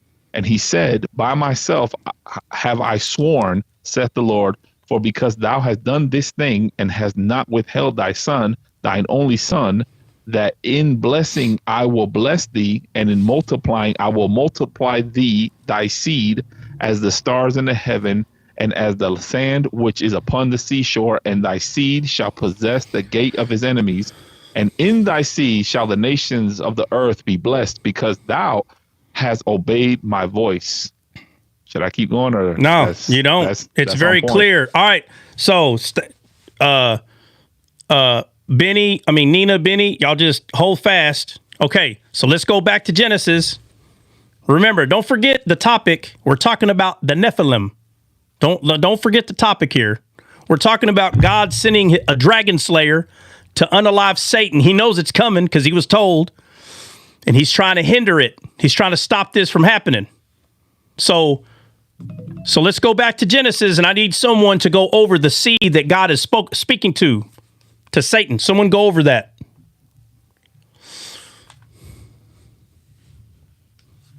I'm going there if nobody's going, but if you are, let me know. I'm making my way there. 10, 9, 8, 7, 6, 5, 4, 3, 2, and go. 1. Done, sir, done. Done, sir, done. All right, here we go. It's Genesis 3:15, and it says, "And I will put enmity between thee and the woman, and between thy seed and her seed, and it shall bruise thy heel, and thou shalt bruise his heel." Keep going. No, I'm sorry. I was trying to, this thing, it's giving me give me a second. It's giving me an option to reply. Oh, replies. How do I reply? Oh, right here. Oh. Hey, I'm learning something every day, man. Tries talking like a walkie. Oh, I see. Hey, boy, that pre-workout kicked in pretty quick. Well, he said it's gonna kick in here soon. It's gonna kick in. Y'all just wait. Y'all just wait. Oh. Hey man, at least he ain't flipping tables. Not yet. I do that sometimes. He's going like our boss did in the synagogue, is flipping them tables. Yeah. All right. How do I do this? Now I gotta. Oh, hold on. Sorry, guys. I apologize. And I'm taking. Dre had the best answer of mine. I feel like mine will be the next best. Dom is taking all these notes, and he's going to go back and cross reference with his church fathers later tonight. He's going to come back and refute us. Nah, man, I'm just trying to pay attention, bro. All right. So check it out. So Satan hears about the seed that's coming. Let me ask you this: do you think Satan is confused about this seed? Do you think that Satan thinks it's talking about physical seeds? I don't know. He knows exactly. He knows what that is. He knows what that is because he saw God plant the Garden of Eden. He saw it by putting specific personnel in there. He saw it. So he knows what seeds are, bro. He knows. Mm-hmm. It's uneducated converted Christians that don't know what these things are, but Satan knows. He knows what this stuff means. But the Bible tells us that the thing he didn't know was what? Who it was. Right. So somebody find the verse in the New Testament that said, if they would have known. Let's go to that real quick. Okay. Let's go to that. I don't want anybody to be confused. He doesn't know a very specific thing, but he does know something, and we're going to talk about what he does know. But first, let's go straight to the jugular so someone doesn't get cute and goes, no, man, it says right here that he didn't know. Okay, well, let's go over that so you can take your thumb out of your mouth and pay attention. Put your hate pin down. 1 Corinthians 2:8. All right, let's go. Which none of the princes of this world knew, for had they known it, they would not have crucified. Hold on, go to the verse before that. Go to the verse before that. But we speak the wisdom of God in the mystery, even the hidden wisdom which God ordained before the world unto our glory, which none of the princes of this world knew, for had they known it, they would not have crucified the Lord of glory. All right. So Satan thinks that he needs to unalive the seed, right? We know it's true because he unalived Abel as soon as he came. True? He knew. True. All right, read it again, the last part. Read the last part again, Benny. Which none of the princes of this world knew, for had they known it, they would not have crucified the Lord of glory. So if he would have known what was to come, he wouldn't have crucified him. So when he unalived Abel, he thought he was doing the right thing, right? Oh yeah. Let me ask you this. How did that hurt him by unaliving Abel? How did it hurt him? How many times did he make the same mistake? How many times did he make the same mistake, bro? Over and over again. He made the same mistake. He thought by unaliving, like he did Adam. See, when he unalived Adam, he thought he messed with God's rules or God's plan by unaliving Adam. I hope you're picking up what I'm putting down. He thought he made the right choice. I'm not saying it was a good choice. No. He thought this is the thing I needed to do, when in fact, that is the thing he should have not have done. Not because it was bad, because all it's going to do is bring a truth to pass. That's all it was going to do. Right, because he didn't know that Proverbs. Right. Verse says, those that lay in wait for blood, wait for their own blood. Yeah, and he did not know he wasn't supposed to unalive the seed. He didn't know he wasn't supposed to. He thought unaliving the seed was going to stop something from happening. But unaliving the seed was the thing that was going to bring it to pass. You understand? So he unalives Adam because he's like, I'm going to show you I want to be on the mountain. What is the first thing he says? I want to be on the mountain, right? Right? Yeah. Okay, so obviously he sees God always doing some miraculous things on mountains. He already knows it. Like, man, every time something good happens, you're doing it up there. I want to be up there. So he said, I'll tell you what is going to happen. A seed's going to happen. A seed's going to come. The dragon slayer's en route. Don't worry about it. So he's like, wait, hold on a second. Let me say this. So he's like, oh, okay. You're going to don't worry about it. I know what I need to do down here. Matter of fact, bring your secret captain. Bring this secret, whoever it is, bring them on. I'm going to find them out. So he unalives Abel. Here comes Seth. And we see the story progress. But don't forget the whole topic. We're talking about Nephilim. But if you want to know about the Nephilim, then you have to know all these things. You have to know this because we're talking about the Nephilim.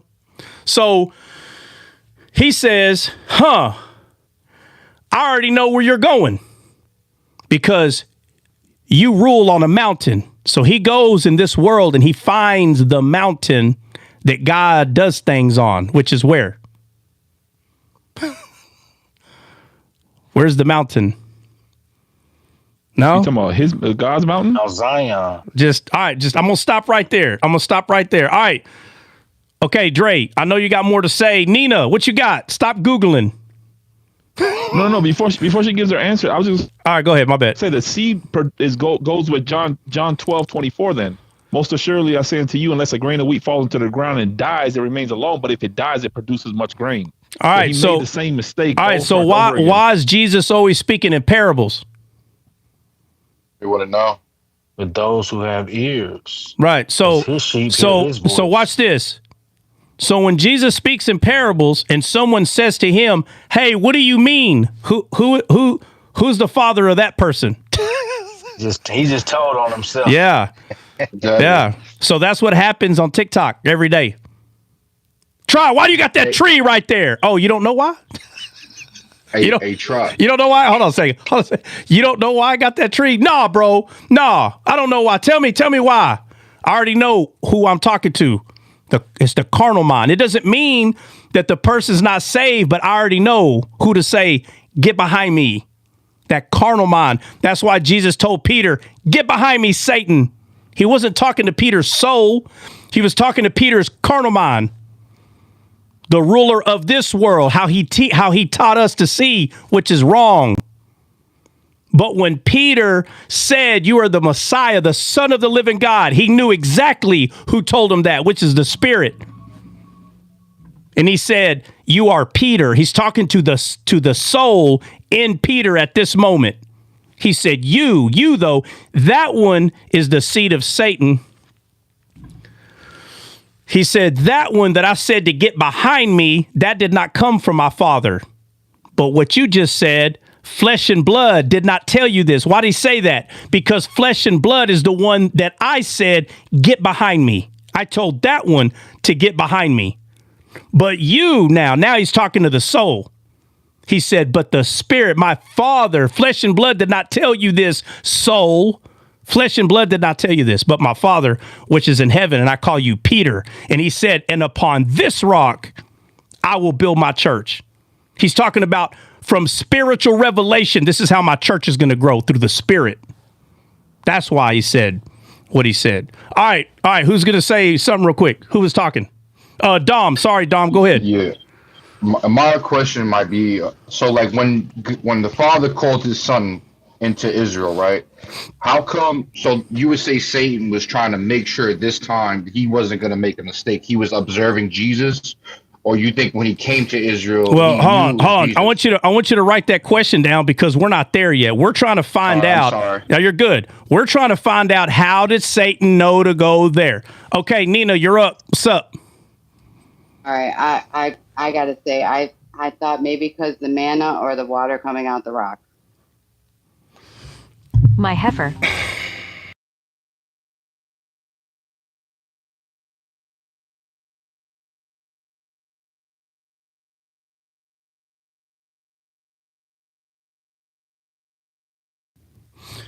All right. Because the water at the rock. Water that came out of the rock. Okay. Why would that water coming out of a rock lead Satan to go to the promised land? Because he knows the rivers in Eden. Where did that happen? Where were they when that rock broke open and water came out? Where were they? I need somebody to help her out. Where were they when that happened? Somebody help me out. They were in the wilderness. But where were they? Egypt. Are you guessing or are you giving me scripture? It was called the wilderness of sin. All right, so where is that? You can find it. Go to a map, and I want someone to tell me where they were at. And I want you to... Huh? I got you. Okay. It's called Meribah, and it just says Meribah. It's the Kadesh on the southern border. No, hold on. So it's two definitions: a fountain at Rephidim and the desert of sin, Rephidim. All right, I need to know where it's at. The other one is on the southern border of the promised land where the people murmured against God. Okay, so is that rock in the promised land? That's my question. I'm going to get straight to it. Huh? I believe it was in the desert. Okay, so it's not. No, I know where it's at. I just need y'all to. No. I'm answering. So it's not in the promised land. Okay, are you sure? Not if it's in the desert. Okay, so yeah, I'm sure. All right, you're the Oasis that lead Mount Sinai, right? Okay, so we're sure. Okay, we should know that is not in the promised land because they were in the desert before getting to the promised land, right? Mm-hmm. Okay, but listen what I'm saying, guys. And I don't mean to. I'm not trying to be rude for real on this one, but it couldn't have been that because how long after that did they take the land over? Or matter of fact, let me say this. You know what? I don't even. That doesn't even matter. But okay. You said because of the rock and what else, Nina? Manna. Feeding them with the manna. Okay. All right. Benny, what's your answer? Yeah, so my answer is actually like Dre's. He's right because of the Mount Moriah. And that actually means Jehovah chooses. So this is where Jehovah chose. All right, so that's God. That's Jehovah. All right, so that's God's mountain. Right. Okay, so in the very beginning, Satan says, "I want to be on that mountain." Jesus said a prayer, "As it is on earth, or on earth as it is in heaven." Guys, the earth mimics heaven, guys. That's right. The earth mimics heaven. Adam and Eve were supposed to multiply the type of life that they were, and it was supposed to flow into the earth. But the earth is man's dominion. And God's abodes in heaven, which is in Eden. But they were supposed to merge together. This goes all the way back to in the garden where it talks about one river that came out to go into it. It said it watered the Garden of Eden, and there it split into what? 4 rivers. 4 rivers. That's why God said, "Let us make man in our image, in our likeness." That's why. Believers in me, out of their belly will flow rivers of living water. The one is 3. God is 3 in 1. Spirit, soul, and body. God is 1, but he's 3. It's the Trinity. And he said, "Let us make man in our image." And we became the 4th. The image and likeness of God. We are spirit, soul, and body. And that right there, what I just went over is superficial. It's like paint on the surface how the Old Testament describes what God is. That's why it makes no sense to argue the Trinity and oneness. That whole argument's ridiculous. God is Father, Son, Holy Spirit, and those are the spirit, soul, and body of God. But there's people don't see that part, so they get confused on what you're saying. God, Father, Son, Holy Spirit. It is Father, Son, Holy Spirit. Just like it's spirit, soul, and body. Just like Jesus is the Lamb. He's the Lion. He's a Son. I don't know how many more names and titles you got to give them, but it still points to the Father. All of them do. Okay, which is still pointing to Christ because they're one.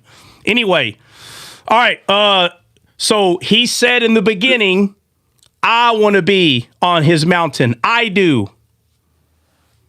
And that's where he's at. On the mountain of God. That's where he went.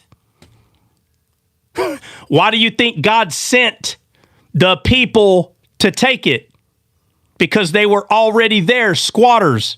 They were squatting on a piece of property that wasn't theirs. That's why when Joshua goes into the land of Canaan to take it over, that's why the kings that are in that land have certain names. Somebody go to it. Joshua. Let's go to Joshua where they're taking the land and kicking. Hey, before you move on, I just wanted to say I was going to go before that with Noah. Remember when Noah cursed Canaan, and then he starts in Genesis 9, and then he starts speaking of a servant, right? Canaan shall be Shem's servant. Okay. I was thinking of that right there. Yeah, well, no, that's not wrong either. It's just that one, there's a lot of stuff to break down to show the same thing. I'm just trying to make it as simple as possible. And so the ones that we're talking about right now, they're just a little more simpler to explain. The one that a lot of people will understand that would make it simple is where Abraham took Isaac, and somebody brought something else up because there's a few things that happened there. It's not just one thing. What was the other thing that was brought up? The brazen snake. Yeah, the brazen snake. There's nothing wrong with bringing that one up right there because where did that happen? Canaan. Desert. Oh my gosh! So we don't know where the brazen snake happened. In the desert of Canaan. All right, no. I want verse. Give me the verse. Give me the verse. What'd you say? Verse. Where's the verse? I need proof. Oh, it's in Numbers 31, but I can't read it. All right, somebody help them find it. Numbers 31. And let's see here.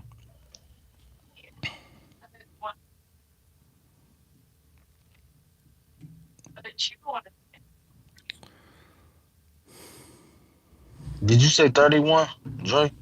Yeah, Numbers 31, I believe. Yeah. It don't matter. Somebody find it. Where is the brazen serpent? I need location.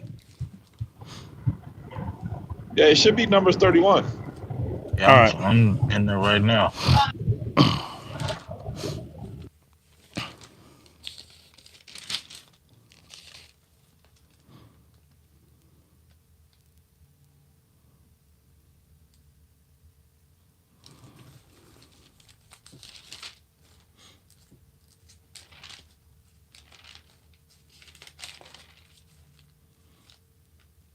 Or is it 21? Sorry. It might be 21. Sorry. Yeah, it's 21. Yep. 21:8. Go ahead, read it. It says, and the Lord said unto Moses, make thee a fiery serpent and set it upon a pole, and it shall come to pass that everyone. Hold on, let me get to where. Read verse 1, though. Verse 1 kind of tells you where it's at. Yep. It says, and when King Arad the Canaanite, which dwelt in the south, heard tell that Israel came by the way of spies, then he fought against Israel and took some of them prisoners.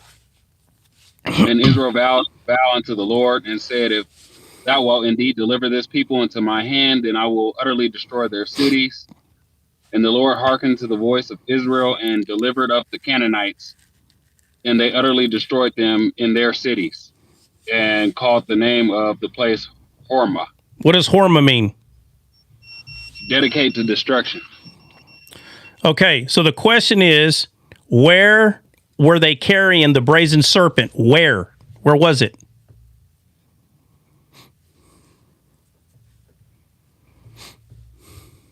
It was the town of the Canaanites, so it was a town in. Okay, but is everybody in agreement? So read it again.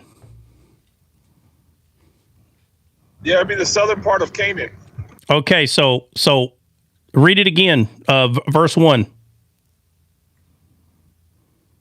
When King Arad the Canaanite, which dwelt in the south, heard tell that Israel came by the way of the spies, then he fought against Israel and took some of them prisoners. Okay, so is that telling us that they're in Canaan? Yep. Okay, so remember, guys, okay, there's no need to go into detail, but they are as close, if not inside of Canaan at this point. Okay, so, all right. But besides that, I just wanted to clarify that way nobody's confused on where these things were taking place. Okay, so yeah, it does say south. Okay, but the area that they were at, there are scholars that believe that they were actually in the land of Canaan, but south, yeah. like on the outskirts. Okay, but what? It says a town of the Canaanites conquered by Joshua allotted to Judah. This is what Judah was. Right. So it was a town of the Canaanites. So when it says south, guys, it could be talking about the outer skirt, but still considered the part of the land. Okay. Just want to be clear. But either way, the Nephilim are already there. All right. Where are we at exactly? We just went there because of what Dre brought up, but where are we at? But we just finished that. We just started. Is about bronze serpent 4, verse 4? No, we're not at. No, that's not. We were already somewhere. We came to the bronze serpent. You were just showing us like the different things that happened there. Okay. We just said that was just one of them. The promise was given there. Isaac was given there. The brazen snake was given all right. Yeah. So, okay. That's right. So where I'm at is, guys, the earth mimics heaven. So what was the first thing that we see that was in Satan's heart that he wants to be on the mountain of God, right? Yes. Okay, so when he sees Abraham going up to this mountain, bro, Satan knows the order of fashion of things. He may not have known not to unalive Jesus. He may not have known that. But I'm telling you, God is no different on earth than he is in heaven. He is himself. He's himself. So when he sees Abraham going up to this mountain and he sees these things happening on certain areas, the same thing is happening. Envy. I want to be on this mountain where God does his things. So he goes to the mountain. He goes to God's mountain and takes it over. And he squats on it. So Satan is not chilling in just some place and God's like, let's go get him. No, bro. No, Satan very specifically has taken this place over. So the first time that the Nephilim are here, God sends a flood. The Nephilim are already living in Canaan, guys. They're grown adults. They're already thriving there. And now God sends a people to get rid of them. You understand? Yeah. Okay. All right. So now he's sending Israel. And what does Israel mean? What does that mean in English? Israel. What does that mean? One who strives, or God prevails. Yep. God prevails. One who strives. He will rule. He will who rule as God. He will rule as God. That's what it means. He will rule as God. Who? Israel will. This one hurts a lot of people. Listen, Descaled is known as a toe stomper. So if you don't have your steel toe boots on, you may see your way out. He will rule as God. Who will? Israel. Well, who is Israel? You need to read your Bible more. You need to read your Bible more. But he takes over the land of Canaan because he has already said inside himself, I will sit on the mountain of God. So now let's go to Joshua.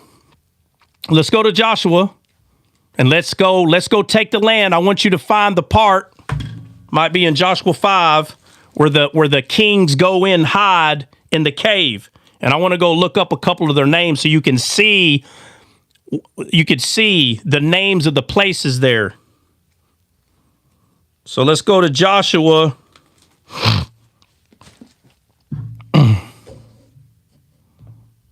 Somebody got Blue Letter Bible or something readily available? I got it. All right, bet. Joshua 5. Yeah, Joshua Grace, or Joshua 5, sorry.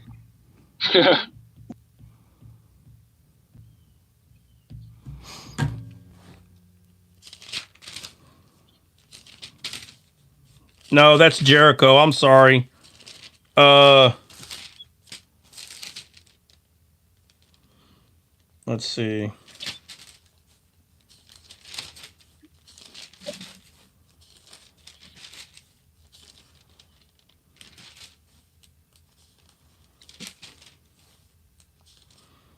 All right, somebody go to Joshua 10. All right, so at this point, guys, the battle is on. They're in Canaan.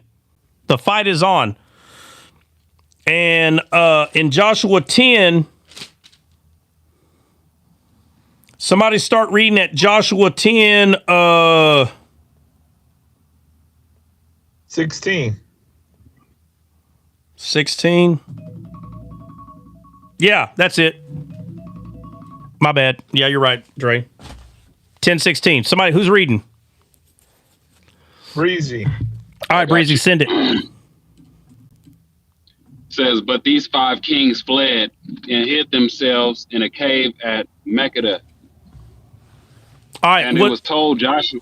Okay. All right. I need to know the names of these kings. Okay. And it was told Joshua, saying, the 5 kings are found hid in the cave at Mecca. And Joshua said, roll great stones upon the mouth of the cave and set men by it for to keep them. And stay ye not, but pursue after your enemies and smite the hindmost of them. Suffer them not to enter into their cities, for the Lord your God hath delivered them into your hands. Hey, y'all looking for the names? Yeah, Go the names of the 5 Go kings. to verse 3. Verse 3, I believe. Oh, is it verse 3? My bad. 10-3, y'all. All right, just look at the first 2 names. Well, I'm gonna do all 5. So, I'm really trying to move on. Go ahead. Adonai Zedek is my Lord is righteous. Okay. He's the king of Jerusalem. Hoham is whom Jehovah impels. Okay, so notice the name of these kings. If God is trying to take over this land of Canaan, do those names belong to these kings? Yeah. What? The names belong to them? No. No. What do you mean like No, they don't. They don't. I'm talking about the kings the kings that are squatters in this land. These kings, God is telling Joshua to go unalive them because they do not belong there. So the names, the title of these kings belong to somebody, but they don't belong to them. They belong to Jesus. Jesus is, here we go. Here we go again. We all know Jesus is the answer. I'm trying to show the work here, Jess. We're trying to show the work. All right. He gave them those names because they represent. They're not representing the kings. They're representing who God is. Yeah, that's why they don't. That's why I said they don't belong to these kings. The names don't. All right, what, Dre?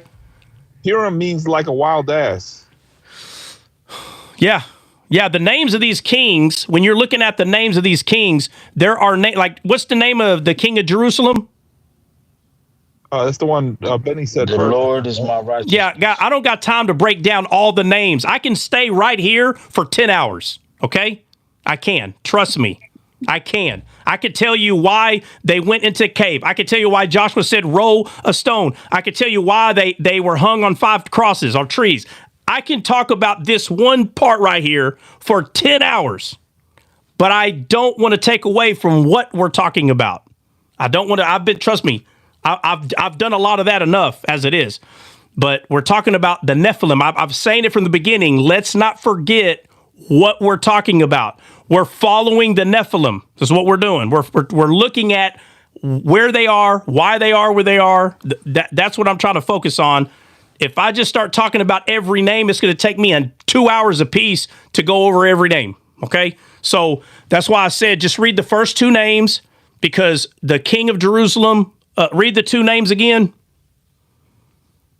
Yeah, Adonai Zedek, the Lord is my righteousness. All right, the Lord is my righteousness. Listen, Jehovah impels. These kings have names that do not belong to them, but they have those names rightfully so because Satan has dominion in this world, and he took over the mountain of God. All right. So God sent a people, Israel, to go kick them out of the land, correct? Yes. All right. So where's the...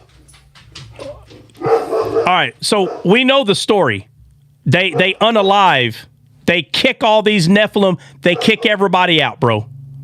And Israel now has the land, correct? So... Yes. We know that Israel took over the promised land, period.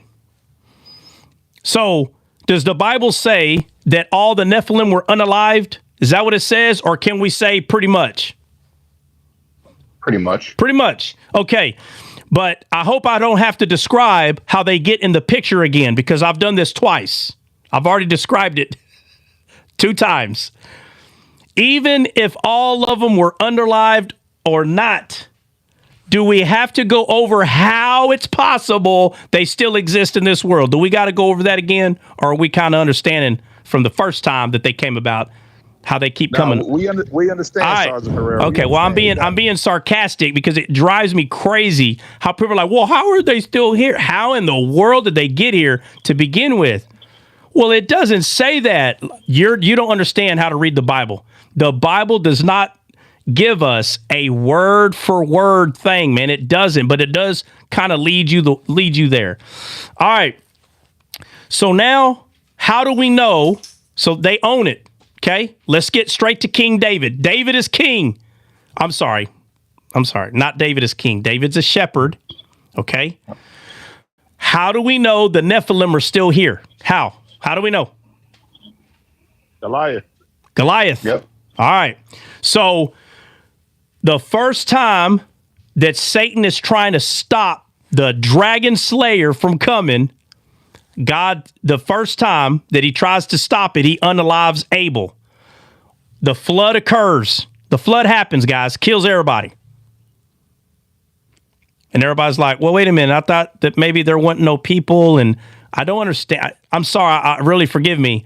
I don't understand how people, this is not a book in a way that this is not, I don't know, a Cinderella. Okay. You don't get the details that just bring you to a final conclusion. That's not what happens in the Bible. Okay. Not like that. Every little thing that's happening, the silver lining is not always there. Okay. All right. Flood comes, unaliving. The Bible says there were giants in those days and afterwards. So we just talked about the afterwards. We talked about how did Satan know to go there? How did he know that he needed to control this mountain? Because from the very beginning, he said, I want to be on that mountain. The earth mimics heaven. So now he goes to the mountain. That's where he wanted to go. Ain't that where he wanted to go? On top of God's mountain? All right. So now he's there. And now, the first time, he gets rid of the Nephilim with the flood. The second time, he sends Israel. He sends a people. And Joshua goes in there. Yeshua still means Savior. I don't care how you twist it. It's not a coincidence that the Savior led the people into the land of Canaan. It's not a coincidence. So he leads them into the land of Canaan, and now they have it. So here comes David. David says, it's a giant. Everybody's talking about how scared they are. David's like, man, who's this uncircumcised Gentile? Let's go. So he goes, but he takes his rod with him. People miss this part. They only say it because it's there. And he took his rod and and they skip it and they're like, all right, now he's got a stone. No. In the Bible, the thing that seems the most insignificant is the most significant, and it's the rod, who is Christ. Jesus is the rod of God. That's why he was able to unalive the giant. Now, when we get to the stone is talking about the weapon he used, not what he took with him to battle. So he takes Deborah to battle with them. Deborah, honeybee, revelation, truth, faith, which is in the rod, because it's Christ. And without that, he couldn't have gone to battle. Just like, yes, Vidakimo, wisdom. Just like when Barak tells Deborah, who's representing wisdom, I will not go to battle without you. David did the same thing. They put all this armor on him, and he tells him, he goes, I'm good. I'm going to take this. Because he writes that your staff and your rod comfort me. So he took the thing that comforted him, which is wisdom. He takes that with him. Now he's able to go to battle properly. So now he takes a smooth stone. He takes a slingshot. We know the story. He beheaded Goliath. So David, which name means love, David conquers Goliath, which Goliath's name means exile. Men were exiled from God. So love conquered exile. From where? From the mountain of God. That's why Goliath called out, bring your champion. So now the Nephilim are coming to the promised land. Why? Because Satan wants the mountain back. Now, Because men are still carnally minded and they don't have the Spirit of God dwelling in him, did Satan actually get kicked out of the mountain? Well, he's still here. Not legally. He's not kicked out because men are still there. Because men were still there. And man did not have the indwelling of the Holy Spirit. So he still had dominion, even in the mountain of God. But God right now is playing his game because everybody's physical. They're all flesh. So Satan has been kicked out of the mountain physically, but spiritually, he still has man's dominion. So phase 1 and now phase 2 is complete. Now we move to phase 3. So Goliath comes, he wants the mountain. That's what he wants, bro. He wants that back. So his physical people can all be in there, even though we know that the people of God are still physical. The problem is they have their eyes facing to the Lord. So he can't use them the way he wants to use them because they have faith on the Lord. So he needs that property back. That's why now you see Goliath coming. And he can't enter, so he calls for the champion to come out. He said, come, because he can't enter. If he could have entered, they just would have sieged the land and taken it. But they couldn't. So Goliath gets beheaded. And David represents the heart of God, right? Yes. Right? And what is God? And what is Satan after? What is Satan? Huh? The soul. We have not been talking about the soul. Guys, stay in context. What is Satan after? And what we're talking about? The promise. A dragon killer. The mountain, guys. The mountain of God. Of course. The mountain of God. So because David has a heart of God, the rabbis tell us he cuts Goliath's head off and buries it in Mount Golgotha. He buries it in the place that his head was going to get crushed. Bro, come on, bro. He already knows what he's after. And he tells David today, the fowls are going to eat your flesh. And David said, no, my friend. Today, the fowls are going to eat your flesh. So he doesn't only just unalive him. He takes his sword, cuts his head off, and buries it in the mountain that Satan's head was going to get crushed on, which is at the cross with Christ. Ooh. Bro, so he wants the mountain. So God said, okay, don't worry about it. I'll give you the mountain. I'll put your head there.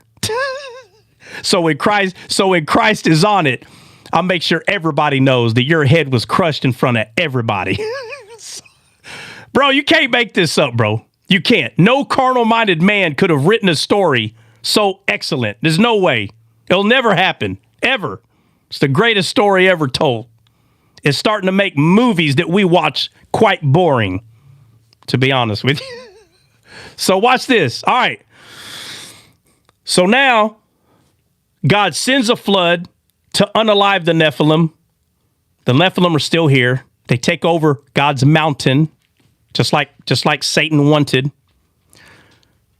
So he sends a people, and he kicks the people out and unalives them.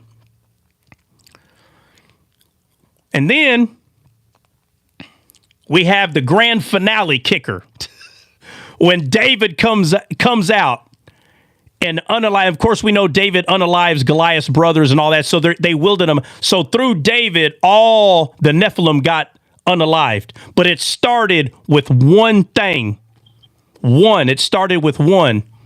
And it was when David defeated Goliath. It was the grand finale. It was the grand finale of the physical battle. God always does. The mountain of the skull. Right. So now, guess what? A child is born. A child is born, bro. And where is he born? In the promised land, right? Yeah, man. All right. So now he's born where God's mountain is. That's where he's born. The whole Old Testament talks about Mount Zion, Mount Zion, Mount Zion. And all these things are happening around Mount Zion in the physical world because it emulates heaven. So now the carnal battle is on. So Jesus is born. We have the announcement of his birth in Luke. And he's here now. And now let's get to when Jesus gets baptized. Somebody go there.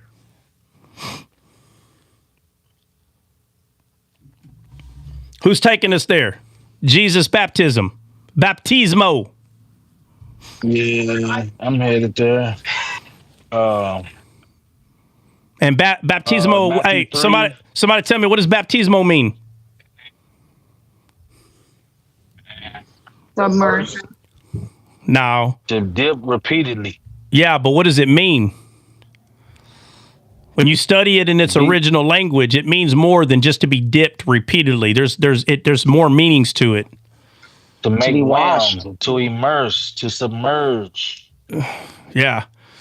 But it points to, when you look at some of the words that's being used there, it's pointing to look like something. Oh man, I don't know how to explain it. There's like when you baptize, you put it in, but when it comes, it's like when you take a cucumber and you put it in pickled water and you leave it there, then it becomes a pickle. I don't know how to explain. I mean, it's all up here, but I don't know how to explain it. Yeah, but when you go look at its original language, right, and you go look at its origin words, it points to look like something. That's what it's pointing to, guys, to look like something. Okay? You go study it out, you'll see it. Yeah, they said immersion about 100 times. I'm just telling you, like, when you go study it out, it doesn't just mean immersion. It means to, like, look like something. That's what it means. Go look it up. Anyway, the point is, there's a reason that Jesus gets baptized, okay? But we're not going to go over that right now. All right, where y'all? Y'all got it? Who found it? It means immerse. No, I know the definition. I'm not asking for the definition. I'm asking, like, what it means in the Greek, not the definition. It does mean immerse. Transformation. Yeah, but it's a transformation that takes place during the baptism. All right. Anyway, all right. Who found it? Where are we at? No? Nobody found it? Jesus' baptism? I need somebody to find it. Read it. We're going to read it real quick. Come on, y'all. I'm almost home. When I get there, I'll run the.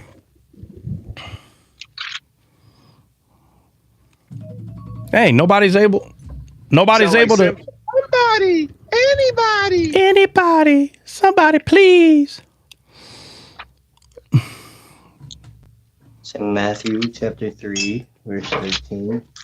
Let's start around there. All right, who's going to read? I need somebody to read it. Come on, we're almost done, guys. I know y'all are tired. Matthew 3, started 13 or what? Then comes Jesus from Galilee to Jordan unto John to be baptized of him.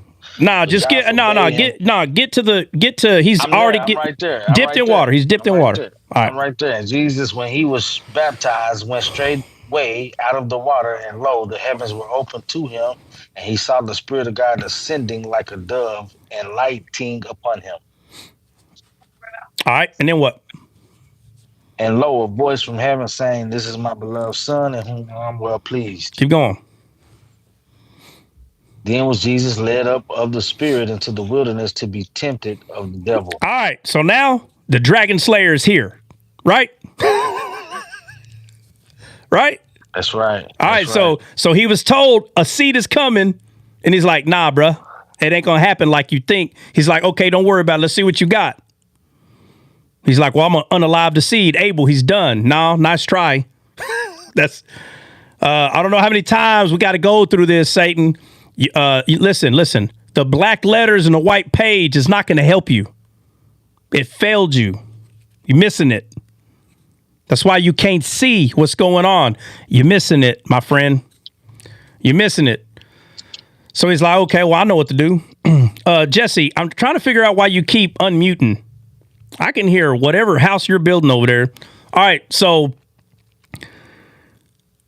Satan's like, all right, check it out. I'm going to make some Nephilim. God's like, don't worry about it. I'm going to send a flood. Okay, well, don't worry about it. I'm going to make some more, and this time we're just going to go take the mountain over. And he said, okay, well, you do that. This time I'm going to send a people to take it back. And he's like, okay, well, don't worry about it because I'm going to get Exile, Mr. Exile himself, because these people were exiled. So Exile is going to come and take it back. And he said, oh, well, send Exile because I'm going to send my champion, Love. I'm going to send Love because Love never fails. So he sends Love, David, and Love conquered Exile, and that was a wrap. That was the trilogy of the Nephilim right there. It was done. Y'all are done. A child was born. Child gets baptized just because the Bible tells you why. He doesn't get baptized, he gets saved. He does it because it was a sign to John. And John said, oh, it's him right here. And after he came out of the water, the Spirit sent him to who? Who did he send him to? The dragon. To the dragon. Now the dragon slayer is here, my friend, and he's been sent. The word for apostolio, for apostle. He's been sent to you. Here he is. Hey, remember when I brought up Job? Yeah, I wasn't really talking about Job. Hey, you remember this person? I wasn't really talking about that. Here he is, right here. You got your chance. All right, so let's keep going. So he got sent to the wilderness, and then what happened? And when he had fasted 40 days and 40 nights, he was afterward and hungry. And when he All right, right there. All right. So I want to all right. So I want to ask a question. Why did Jesus fast for 40 days and 40 nights? Does anybody know why he did it? Put that flesh under submission. No, he already had him under submission. He's perfect. Was it like a shadow of what Moses was in the mount for 40 days and 40 nights? Yeah, but it doesn't answer the question. Why? I was going to... Dre, you done? Set an example? No. He Dre is the example. He is the example, but no. No. That set an example of fasting for us, not that he... Dre, you done? No. And the reason that we fast is so we can tell our flesh no. Yeah, Benny. No, go ahead, Benny. Is Dre done? He's not answering you. He's not answering you, so go hit it. Just to overcome temptation? No, he was perfect. He didn't have to overcome it. Because it was a shadow of the years that the children of Israel spent in the wilderness. Well, no, those are all shadows, but it's not answering why he had to fast. It's all the shadows you're bringing up is true, but why? Why is he fasting? To fulfill scripture. Well, doesn't 40 represent like trials and tribulations? Yeah, but Jesus was perfect. He didn't need trials and tribulations. So why is Jesus fasting? Is he trying to move God? He's trying to make God do something? Okay. No. So why is he fasting? To fulfill scripture. No. Everything he did was to fulfill scripture. The Bible says that, according to Genesis, it says that he will send one just like Moses. So was he trying to prove and show that he was like the one that was like Moses, but better, like the actual dragon slayer? I really don't want to give the answer, to be honest. Because he was showing that you can't live. All right, I'll tell you what. Read it again slow. So he fasted for 40 days. Read it again slow. I'm sorry. Let's just slow it down. I need y'all to pay attention to the words here. And when he had fasted 40 days and 40 nights, he was afterward and hungry. Right there. Keep reading. And when the tempter came to him, he said, It says he became hungry and the tempter come. So why did he fast? So that the tempter would come. Okay, but how? Hold on. But how does he know that the tempter's going to come after he fasts? How does he know that? Because he's hungry, and the tempter's going to use his hunger to try to seduce him. Okay, what's hungry? What's hungry? The flesh is hungry. All right. So why is Satan coming when he's hungry? Because the Because flesh, flesh is weak. That's right, but it's not the most correct answer. Why did Satan come when he was hungry? Because he's got words to feed him. All right. So because that's how he got the first Adam. Oh. When he was hungry. Merchandise to offer. All right. So what else helps you show what else shows you this is, when did God fulfill the covenant with Abraham? When? I'm talking about when he told him to go get the animals, chop them up. When did he actually fulfill the covenant? When his flesh got weak. When his flesh when his flesh couldn't fight anymore. You understand? Yeah, I see it. He's already tired. Abraham's fighting the fowls of the air. He's trying to fight for the word. The fowl of the air is the stealer of the word. So he's trying to fight, and flesh and blood cannot inherit. Flesh and blood cannot inherit. Can't. So he waited for Abraham to stop fighting, because God is the one. No man can boast and say they did it. If God would have fulfilled the covenant while he was fighting the birds, Abraham would have been tempted to believe that he did something to earn it. Is Jesus God? Yes. Okay, so he knows why he's fasting, right? Yep. Yes. Mm-hmm. Okay, so he's trying to get his body to the point that he is 100% weak, 100%, because he knows that the idiot's going to come when he does it. So he's picking a fight on purpose. You understand? He's like calling them out. Yes. He's like, tell them, come out. That's right. The dragon slayer is here. I'm here. Okay, Come out wherever you are. Yeah, come out wherever you are. That's exactly what he's doing. Hello, where are you at, bro? He's like, nah, heck nah, you're too strong. Heck nah, I ain't coming right now. I'm gonna come when you're hungry, like the Adam before you. I know how to get you. Don't worry about it. You just keep hanging out. You just keep hanging out, bro. Because I'm here. I may not physically be here because my guys are over there, but this is my domain. This is where I am. So he's already there spiritually. How do we know this? So what happens? The tempter comes, and then what? Read scripture. No. Scripture. Read scripture. The tempter comes. Now when the tempter came to him, he said, if you are the Son of God, command that these stones become bread. Okay. What else? Keep going. But he answered and said, it is written, man shall not live by bread alone, but by every word that proceeds from the mouth of God. All right, keep going. Then the devil took him up into the holy city, set him on the pinnacles of the temple. No, I don't know what you're reading. Hey, I need King James version. That is not. Nope. Nope. I need King James. Nope. Because whatever version. Hold on. Because whatever version you have, we're gonna have to go to the Hebrew to get the truth out. I don't got time to go to the Hebrew. I just want to read it the way it says it.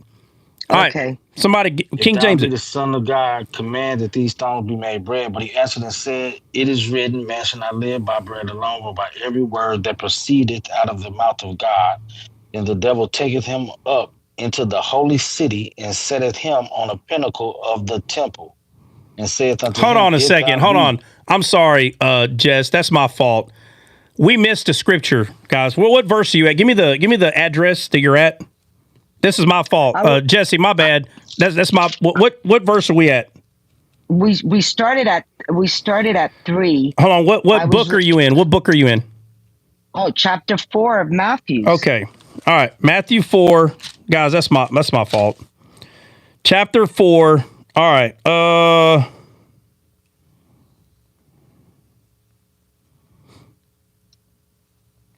right. Oh, okay. Yeah, that's one. That's 100% my fault. Sorry, it's been a minute since I read. All right. Let me go to Luke. I got you. Here we go. All right. I got Luke. Yeah, it's because I like to use the Luke one. Thanks, Benny. I appreciate it. Luke what, Benny? Yeah, Jesse, that's my bad, man. That's all right. All right. Luke chapter 4. Okay. Dale, hit it.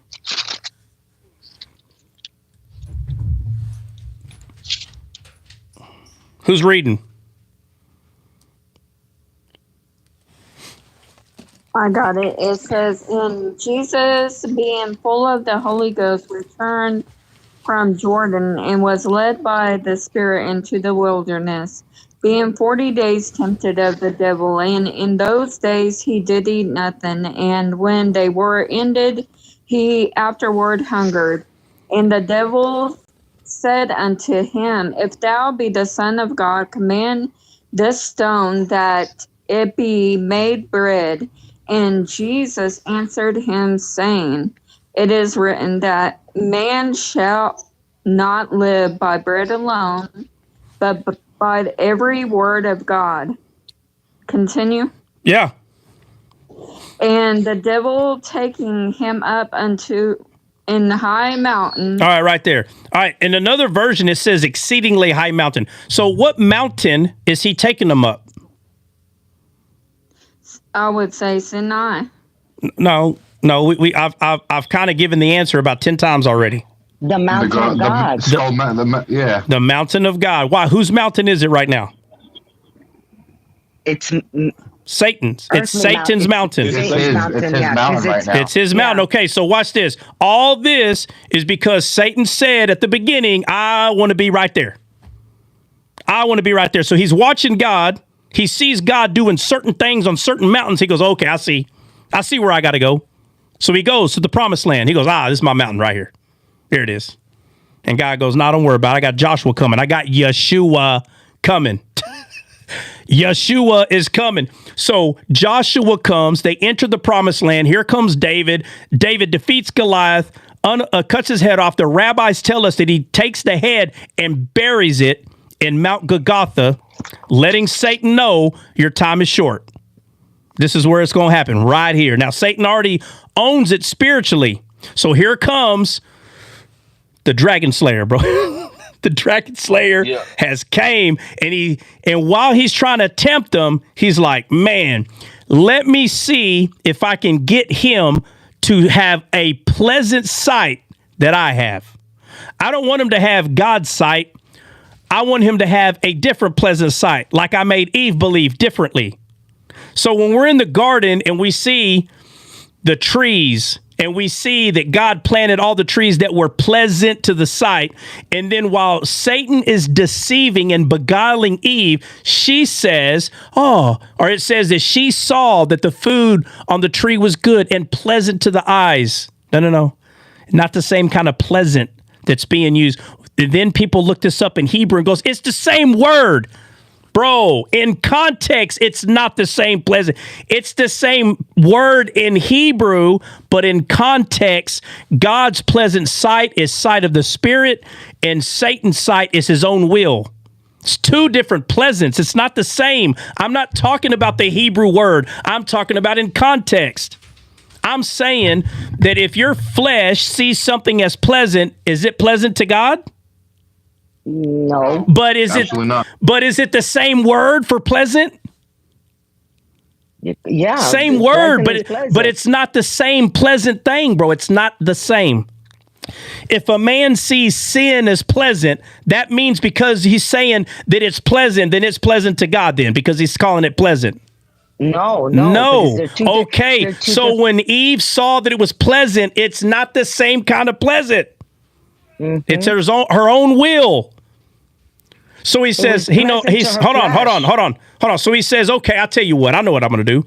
I'm going to take him to the mountain. All right, so he takes him to a exceedingly high mountain. Yeah, that's Matthew 4:8. That's what it says. And the devil taketh him up into an exceeding high mountain and show him the kingdoms of the world and the glory of them. All right, now keep reading. And says to him, all these things will I give you if you will fall down and worship. Now, let's tell the truth. Tell the truth. Everything that he's pointing out, is it pleasant? Tell the truth. Yeah. It is. Yeah, he thinks it's pleasant. But it's pleasant to the world, the fallen world, right? Yeah. Okay, but this is God, correct? Mm-hmm. Yep. So are those things pleasant to him? What Satan is pointing out? No. No. Absolutely not. It's not pleasant to him, bro. So not at all. when Eve is talking to this serpent, he can fool them. You know why? You know why he's able to fool Eve? Beguile her? Because she saw it to be good. No, not yet she didn't. I said, why is he able to fool her? Why? Because he was very subtle. Well, yeah, but she was hungry. She was hungry. Okay, well, yeah, that's how he's able to tempt. I'm not asking how is he able to tempt her. How is he able to fool her into doing it? Because she had eaten from the tree of life. Right. Because they hadn't eaten from the tree of life. If they would have, their pleasant sight that God gave them would have stayed. Mm-hmm. And they would have never ate from that tree. That's what Jesus has proven right here. He has perfect sight, just like the first Adam. But he is God, and Adam and Eve were not. He is God. It's so plain. It's in black and white. He even says, "For this has been delivered to me." Satan tells Jesus that everything here on earth has been delivered to him. Yeah. All right. So all right. Hold on. I don't want to digress. Okay. So he's up there, and Benny, what does he say? Look at all these things. What does he say? And the devil said to him, "All this authority I will give you and their glory, for this has been delivered to me, and I give it to whomever I wish." Okay. Now, Satan has already, he's already been given over to his belly. He doesn't have a belly full of living water. He said to the serpent, he said, "To the belly you may go, and may you eat dust all the days of your life." So he doesn't know how to see anything else pleasant. He 100% believes that what he is doing is very pleasant, and he thinks that this Adam is going to believe him. So when he says, "And I can give to whoever I please," he doesn't know how to give. He's not going to give him nothing. He's lying. He's a taker, not a giver. God is a giver. Satan's a taker. That's why he took the dominion from the first Adam. So here is the tree of life having a conversation of the tree of the knowledge and good and evil. All right, keep going. What's it say? Then what? "Therefore, if you will worship before me," all right, right there. Watch this. Why is he telling Adam to worship him? Because he needs him to fall, just like the first Adam did. So that's what happened. Adam worshipped him and fell. So now we're going to say these are two different things happening. Nope, it's the exact same thing, bro. Mm-hmm. Same thing. But because it's worded different, it's different. No, bro. Absolutely not. Listen, the way that people wrote down in the older days were more like what you read. They're older writings.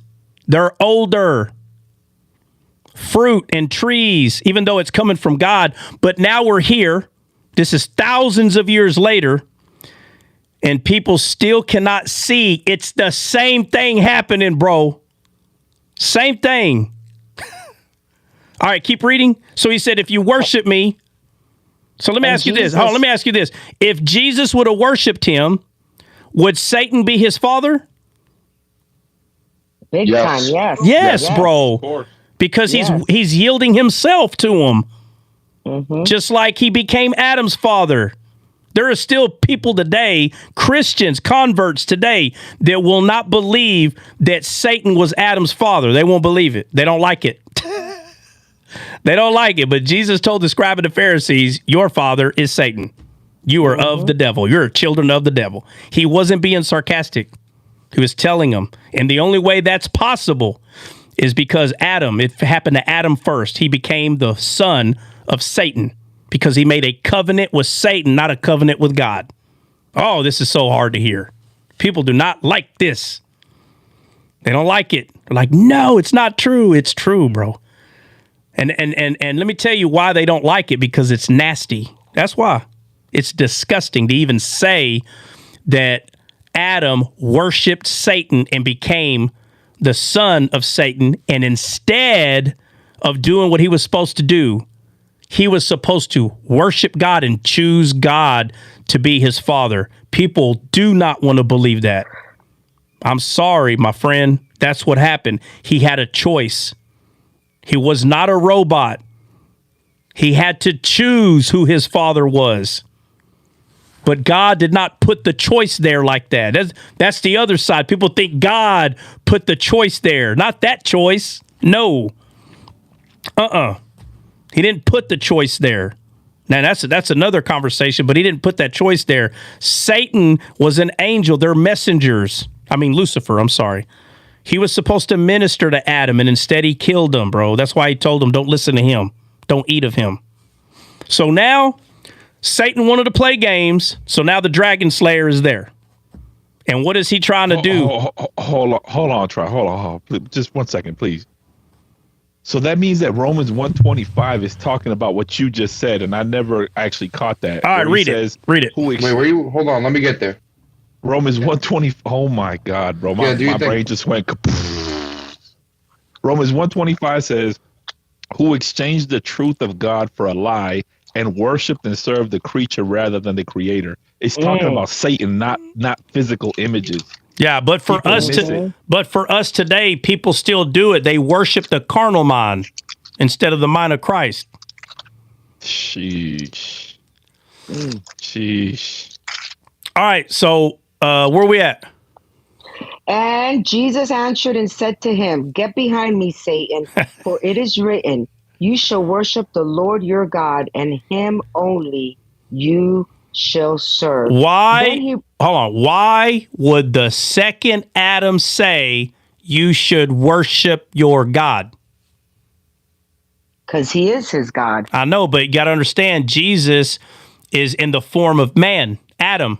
So he's saying what Adam should have said to Eve, and he didn't. Worship me. Right. Ooh. Yeah. Oh, bro. Yeah, but it's a duality. It's a duality. He's not just telling Satan, you're supposed to worship me. He's speaking as man. Man is supposed to worship God, not you. Talking about the first Adam.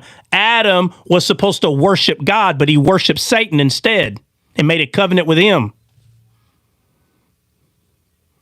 All right, next, Then he brought him to Jerusalem, set him on the pinnacles of the temple, and said to him, if you are the Son of God, throw yourself down from here. For it is written, he shall give his angels charge over you to keep you. And in their hands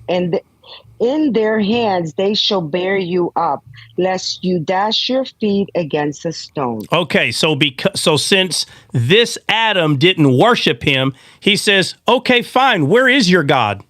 That's what he just said. Show me where your God's at.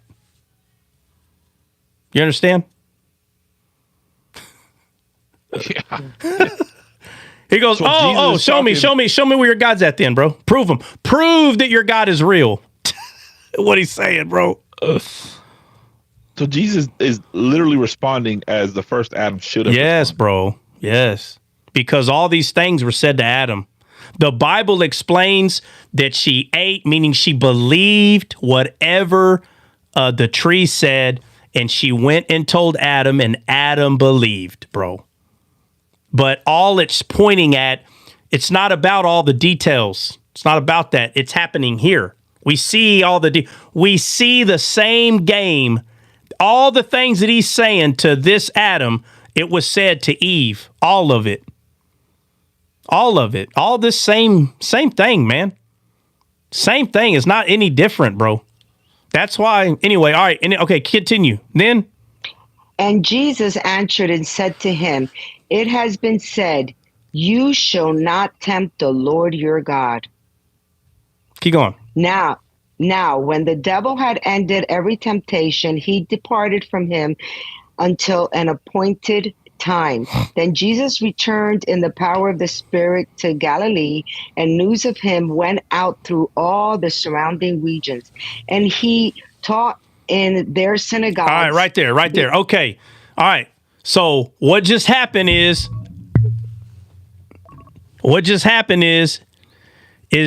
Satan, the serpent, which is inside of what used to be Lucifer, just met the dragon slayer, right? All right. So he just met the dragon slayer, and he goes, oh, okay, well, he is not yielding himself to me, so I'll just kill him, right?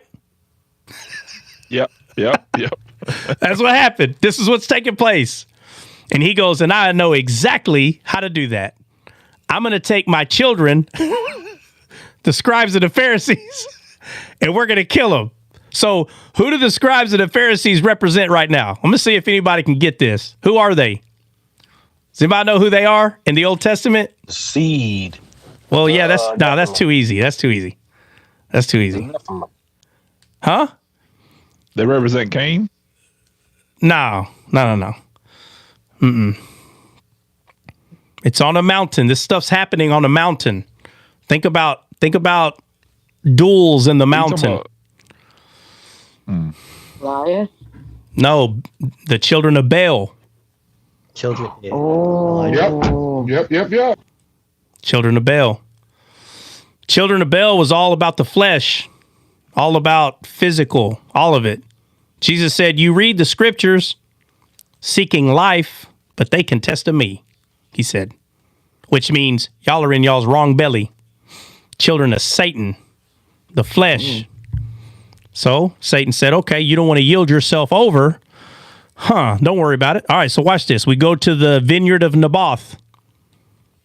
And the king wanted Naboth's vineyard. And Naboth said,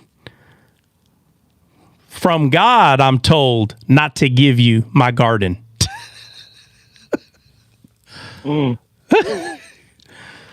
Talk about the heart, okay? He said, no, my God told me not to give up my inheritance, he calls it. Talking about the garden, the vineyard. It's my inheritance from my father. I can't give it to you. So Jezebel says, oh, okay, you don't want to yield yourself. I'll just kill you. Right? That what happened? Yeah, that's what happened. I'll just take it. Oh, man. All right, so you see this. It's the whole Bible is the gospel, the entire thing. Nothing's left out. So now we know what happens. All right. So now the battle is on. Now Jesus, his goal is to make disciples, bring life in them, talking about faith, making sure that they're understanding faith. Why? Because when it happens in Mount Zion, when the day happens in the upper room, he just needs them to be able to receive the Spirit, right? That's what the whole 3 years is, to get them to know how to use faith. That is it. That's all he's trying to teach them. This ain't got nothing to do about nothing else, bro. So as he's walking and healing people and doing all these things, he just wants them to understand how to utilize faith. That way, when the dove is sent, they know how to put forth their hand and take her. That's it. That's what the whole Testament was there for. So now, here we are. If I can get them to take the Spirit, if I can get them to do that. Throw away the cups. Hey, how many times I got to tell you, don't come in here embarrassing me in front of my friends. Get out. Get out of my room. Tell her, Trot. Tell her, Trot. Talking about flesh. Well, this flesh is hungry. Okay, well, the tempter is going to come. Now the tempter's coming. I wish you wouldn't have said that. He's coming now. Now we're hungry. He knows we're hungry. Crazy women. Get in the kitchen and make me a pie. What's wrong with you? Huh? You got to lie to us now and tell us you're making it. We heard her. She makes me pies all the time. The only reason why she ain't making a pie right now, she just got home. She gonna be in there barefooted and pregnant in about 5 minutes, huh? That's why she's hungry. That's why she's hungry. All right, hey, hurry up. Where we at? Because I got to go. Where we at? The tempter is coming. I got to be ready. All right, where we at? And he taught in their synagogue. Oh, no. Okay, no, my bad. All right, no, we're done. All right, so where we're at is we'll finish tomorrow. I'm just kidding. I swear I'm. All right. So check it out. So now he met the dragon slayer. He said, I'm going to go get my children to kill him. So Satan's goal is not about really hindering what he's doing. He don't care because he's going to kill him. Period, the end. All right. But in the meantime, they have to have proof. And what do they use to kill him? What is the tool that the scribes and the Pharisees used to unalive Jesus? The law. The law. They used the law. 100%. They used Moses to how does Jesus say it? He said, even Moses, who you trust. What does he say to him? Will accuse you. Okay, right. So they used the proper accuser who was given to them by who? Who did God give this accuser to? Who chose the accuser to give to the people? You mean like who chose Moses? Yeah. God did. God did. So God gave them the accuser, right? Yep. Why? Because he had to mock the flesh. So Satan would easily say, oh, well, I'll just have my children kill them. That's why after the law is given, immediately the next thing that is talked about is the servant. That's why.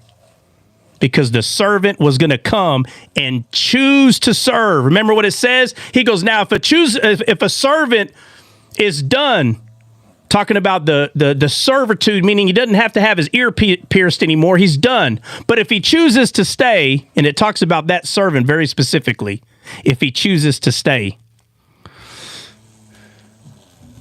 All right, so now the game is on. Jesus' goal is to make sure that these disciples know how to put forth their hand and take the Spirit. That's why Samson put forth his hand and took the jawbone of an ass and slew. Noah put forth his hand and took the dove into himself. And now he just needed the disciples in the upper room to put forth their hand and take the Spirit, which is the reason that Noah sent the dove out 3 times. That's the 3rd time. And it stayed and didn't come back. So now Jesus gets tempted. Satan meets the dragon slayer. The crucifixion happens. And after it happens, the Bible says that Jesus went and preached to people, right? Ain't that what it says? Yeah. All right. So he goes and preaches. And we know that 3 days go by. His body resurrects. He resurrects in a tomb, a stone tomb. And when let me just get straight to this because I'm going to start digressing. And then it says that the women whose name was Mary went looking for him. And when they were there, let's hurry up and read that last part. We're almost done. I'm hungry. Tell your stomach to at ease. No. Hold on a second. I'm almost done. You should have been off before. You're right. I shouldn't, but tell Dre quit asking stupid questions. Oh, I'm sure it's not Dre. All right. Hey, real quick, who's reading? It says, now the first day of the week and early in the morning, they came to the sepulchre bringing spices that they had prepared, and certain others with them, and they found the stone rolled away from the sepulchre, and they entered it and found not the body of the Lord Jesus Christ. And it came to pass that as they were much perplexed thereabout, behold, 2 men stood shining in garments. Do you want the Luke one or do you want? Hold on. Hey, he needs to be fed. That's nice. Feed him real quick. No. Come on, get that done. No, I'm serious. Me too. Give him something to eat. No. We're all hungry. Trot's hungry. You're about to be in the grave. No, I'm not. You're going to have to catch me. All right. So so it says the part where they thought he was a gardener. Let's do that real quick. Where's that? Where's the community as it should? I think that's in Matthew. I'm in the Luke one. Sorry. That's all right.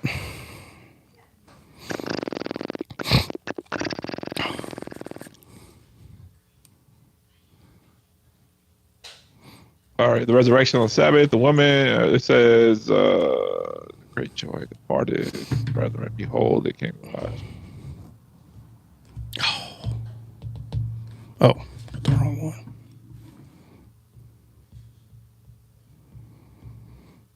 That's not it. Hold on. Somebody help him out. I got to make it quick.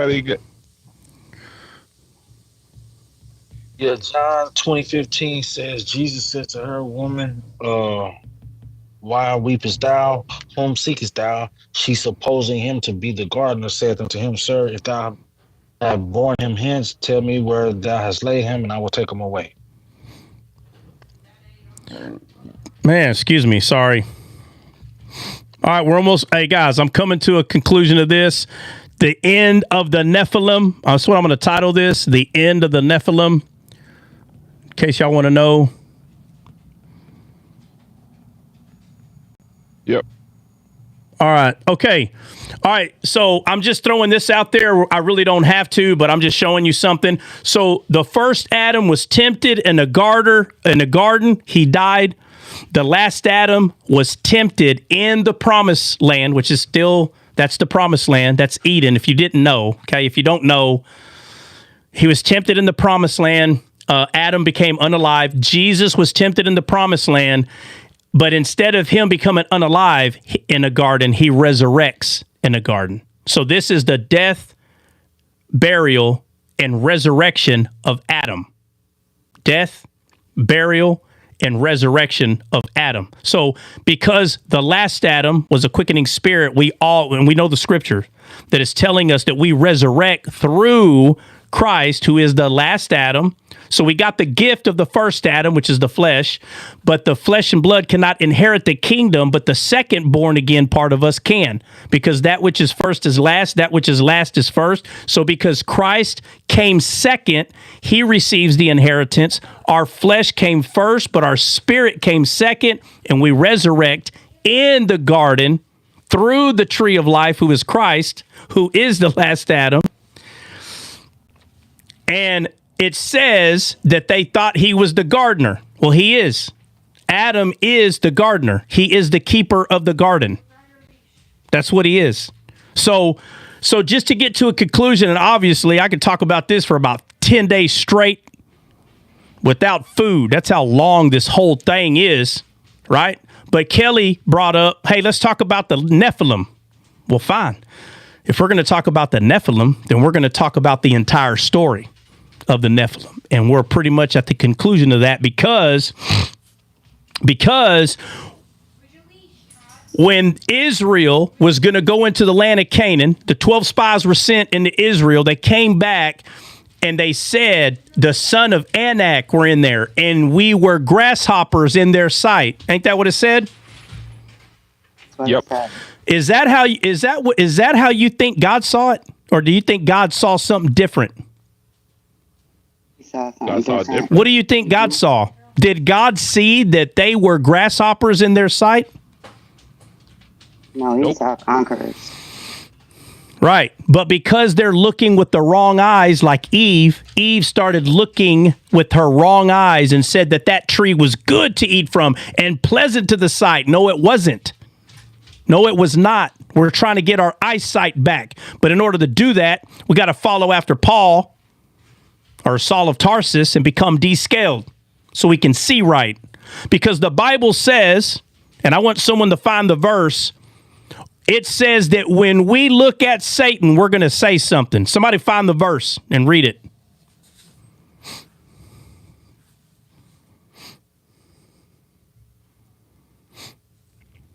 Who's looking? I'm looking for it. Give me a second.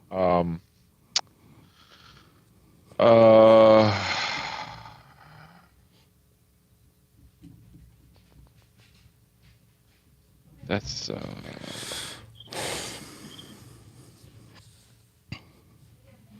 it says is it in Revelation? Is it the one you're talking about? Well, there's actually a couple of them. I think you're talking about. Well, Revelations 12 talks about the dragon. Right. Go to Isaiah 14, y'all. Like around verse 20. It's the one that says, "Is that him that frightened the nations and the kings?"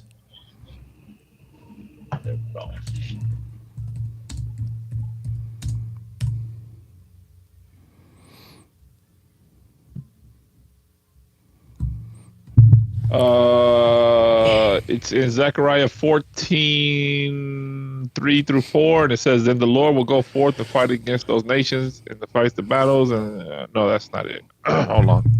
Sorry. Oh my God.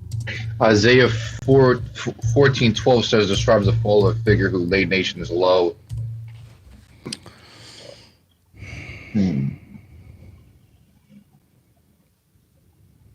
Thought we was gonna say it is written.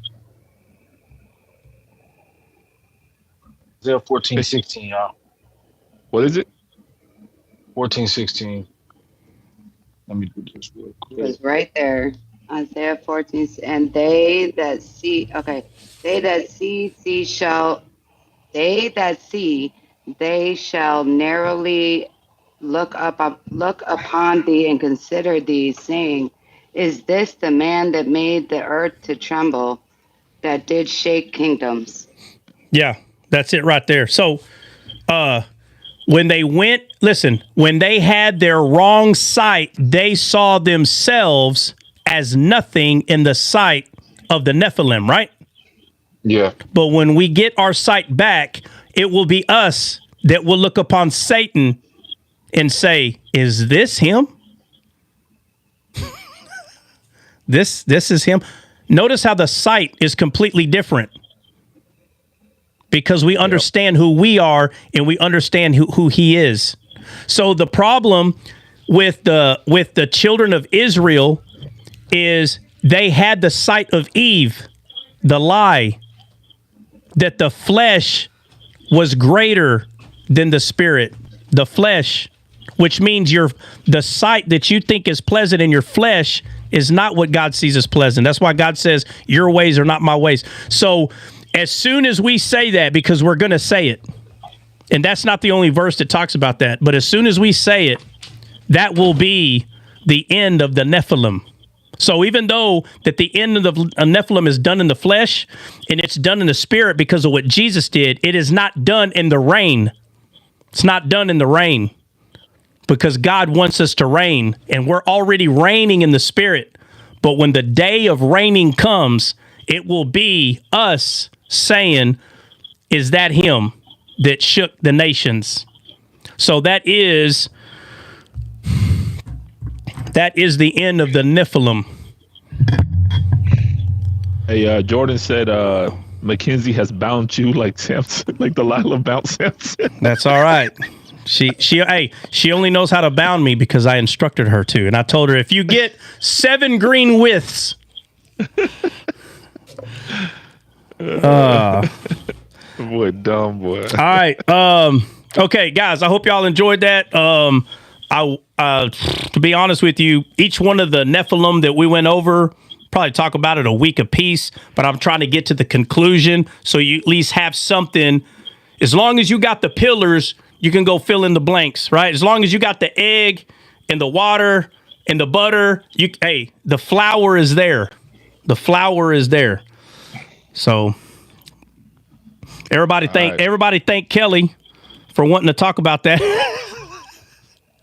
No, that was dope, man. That was dope. Yeah, that was good. I ain't gonna lie. All right, now that's the best version of the Nephilims I've heard. That's for sure. Well, I'll tell you what. If you're still not descaled, stick around. You will have a tree by your name. I promise you.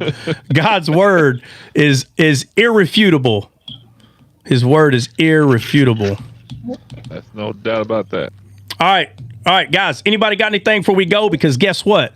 The family's hungry, and I can't have Satan coming. We needs to put some food in our bed. Hey, we will be launching our Apple podcast next month. It's gonna happen, guys. It's gonna happen. Oh, it's happening. It's gonna happen. Yep. It is gonna happen. 100%. All right. Anybody got anything before we roll? Yeah, bro. Have a good day. No, I'm good, bro. I can't believe how blind I was at Skull Mountain. I knew there was more to it, bro, but thank you for showing me, for real. Absolutely, bro. I appreciate that. Hey, don't thank somebody that's doing what they're supposed to be doing, bro. Don't worry. Yeah, it's just like I just knew it. I was just so blind behind it, man. It's crazy, bro. I just wasn't seeing it. Tell me about it. Hey, don't worry, Don. Pretty soon you're gonna be like me, man. I abhor myself. How have I been missing this? Yeah. For real, bro. It was like, man. Brian said, "Eat the scroll." No doubt, you got to eat the scroll. All right, guys. Hey, that's it. Like I said, if we come on Saturday or Sunday, it will be by the grace of God. If not, I'll see y'all Monday morning. God bless. God bless.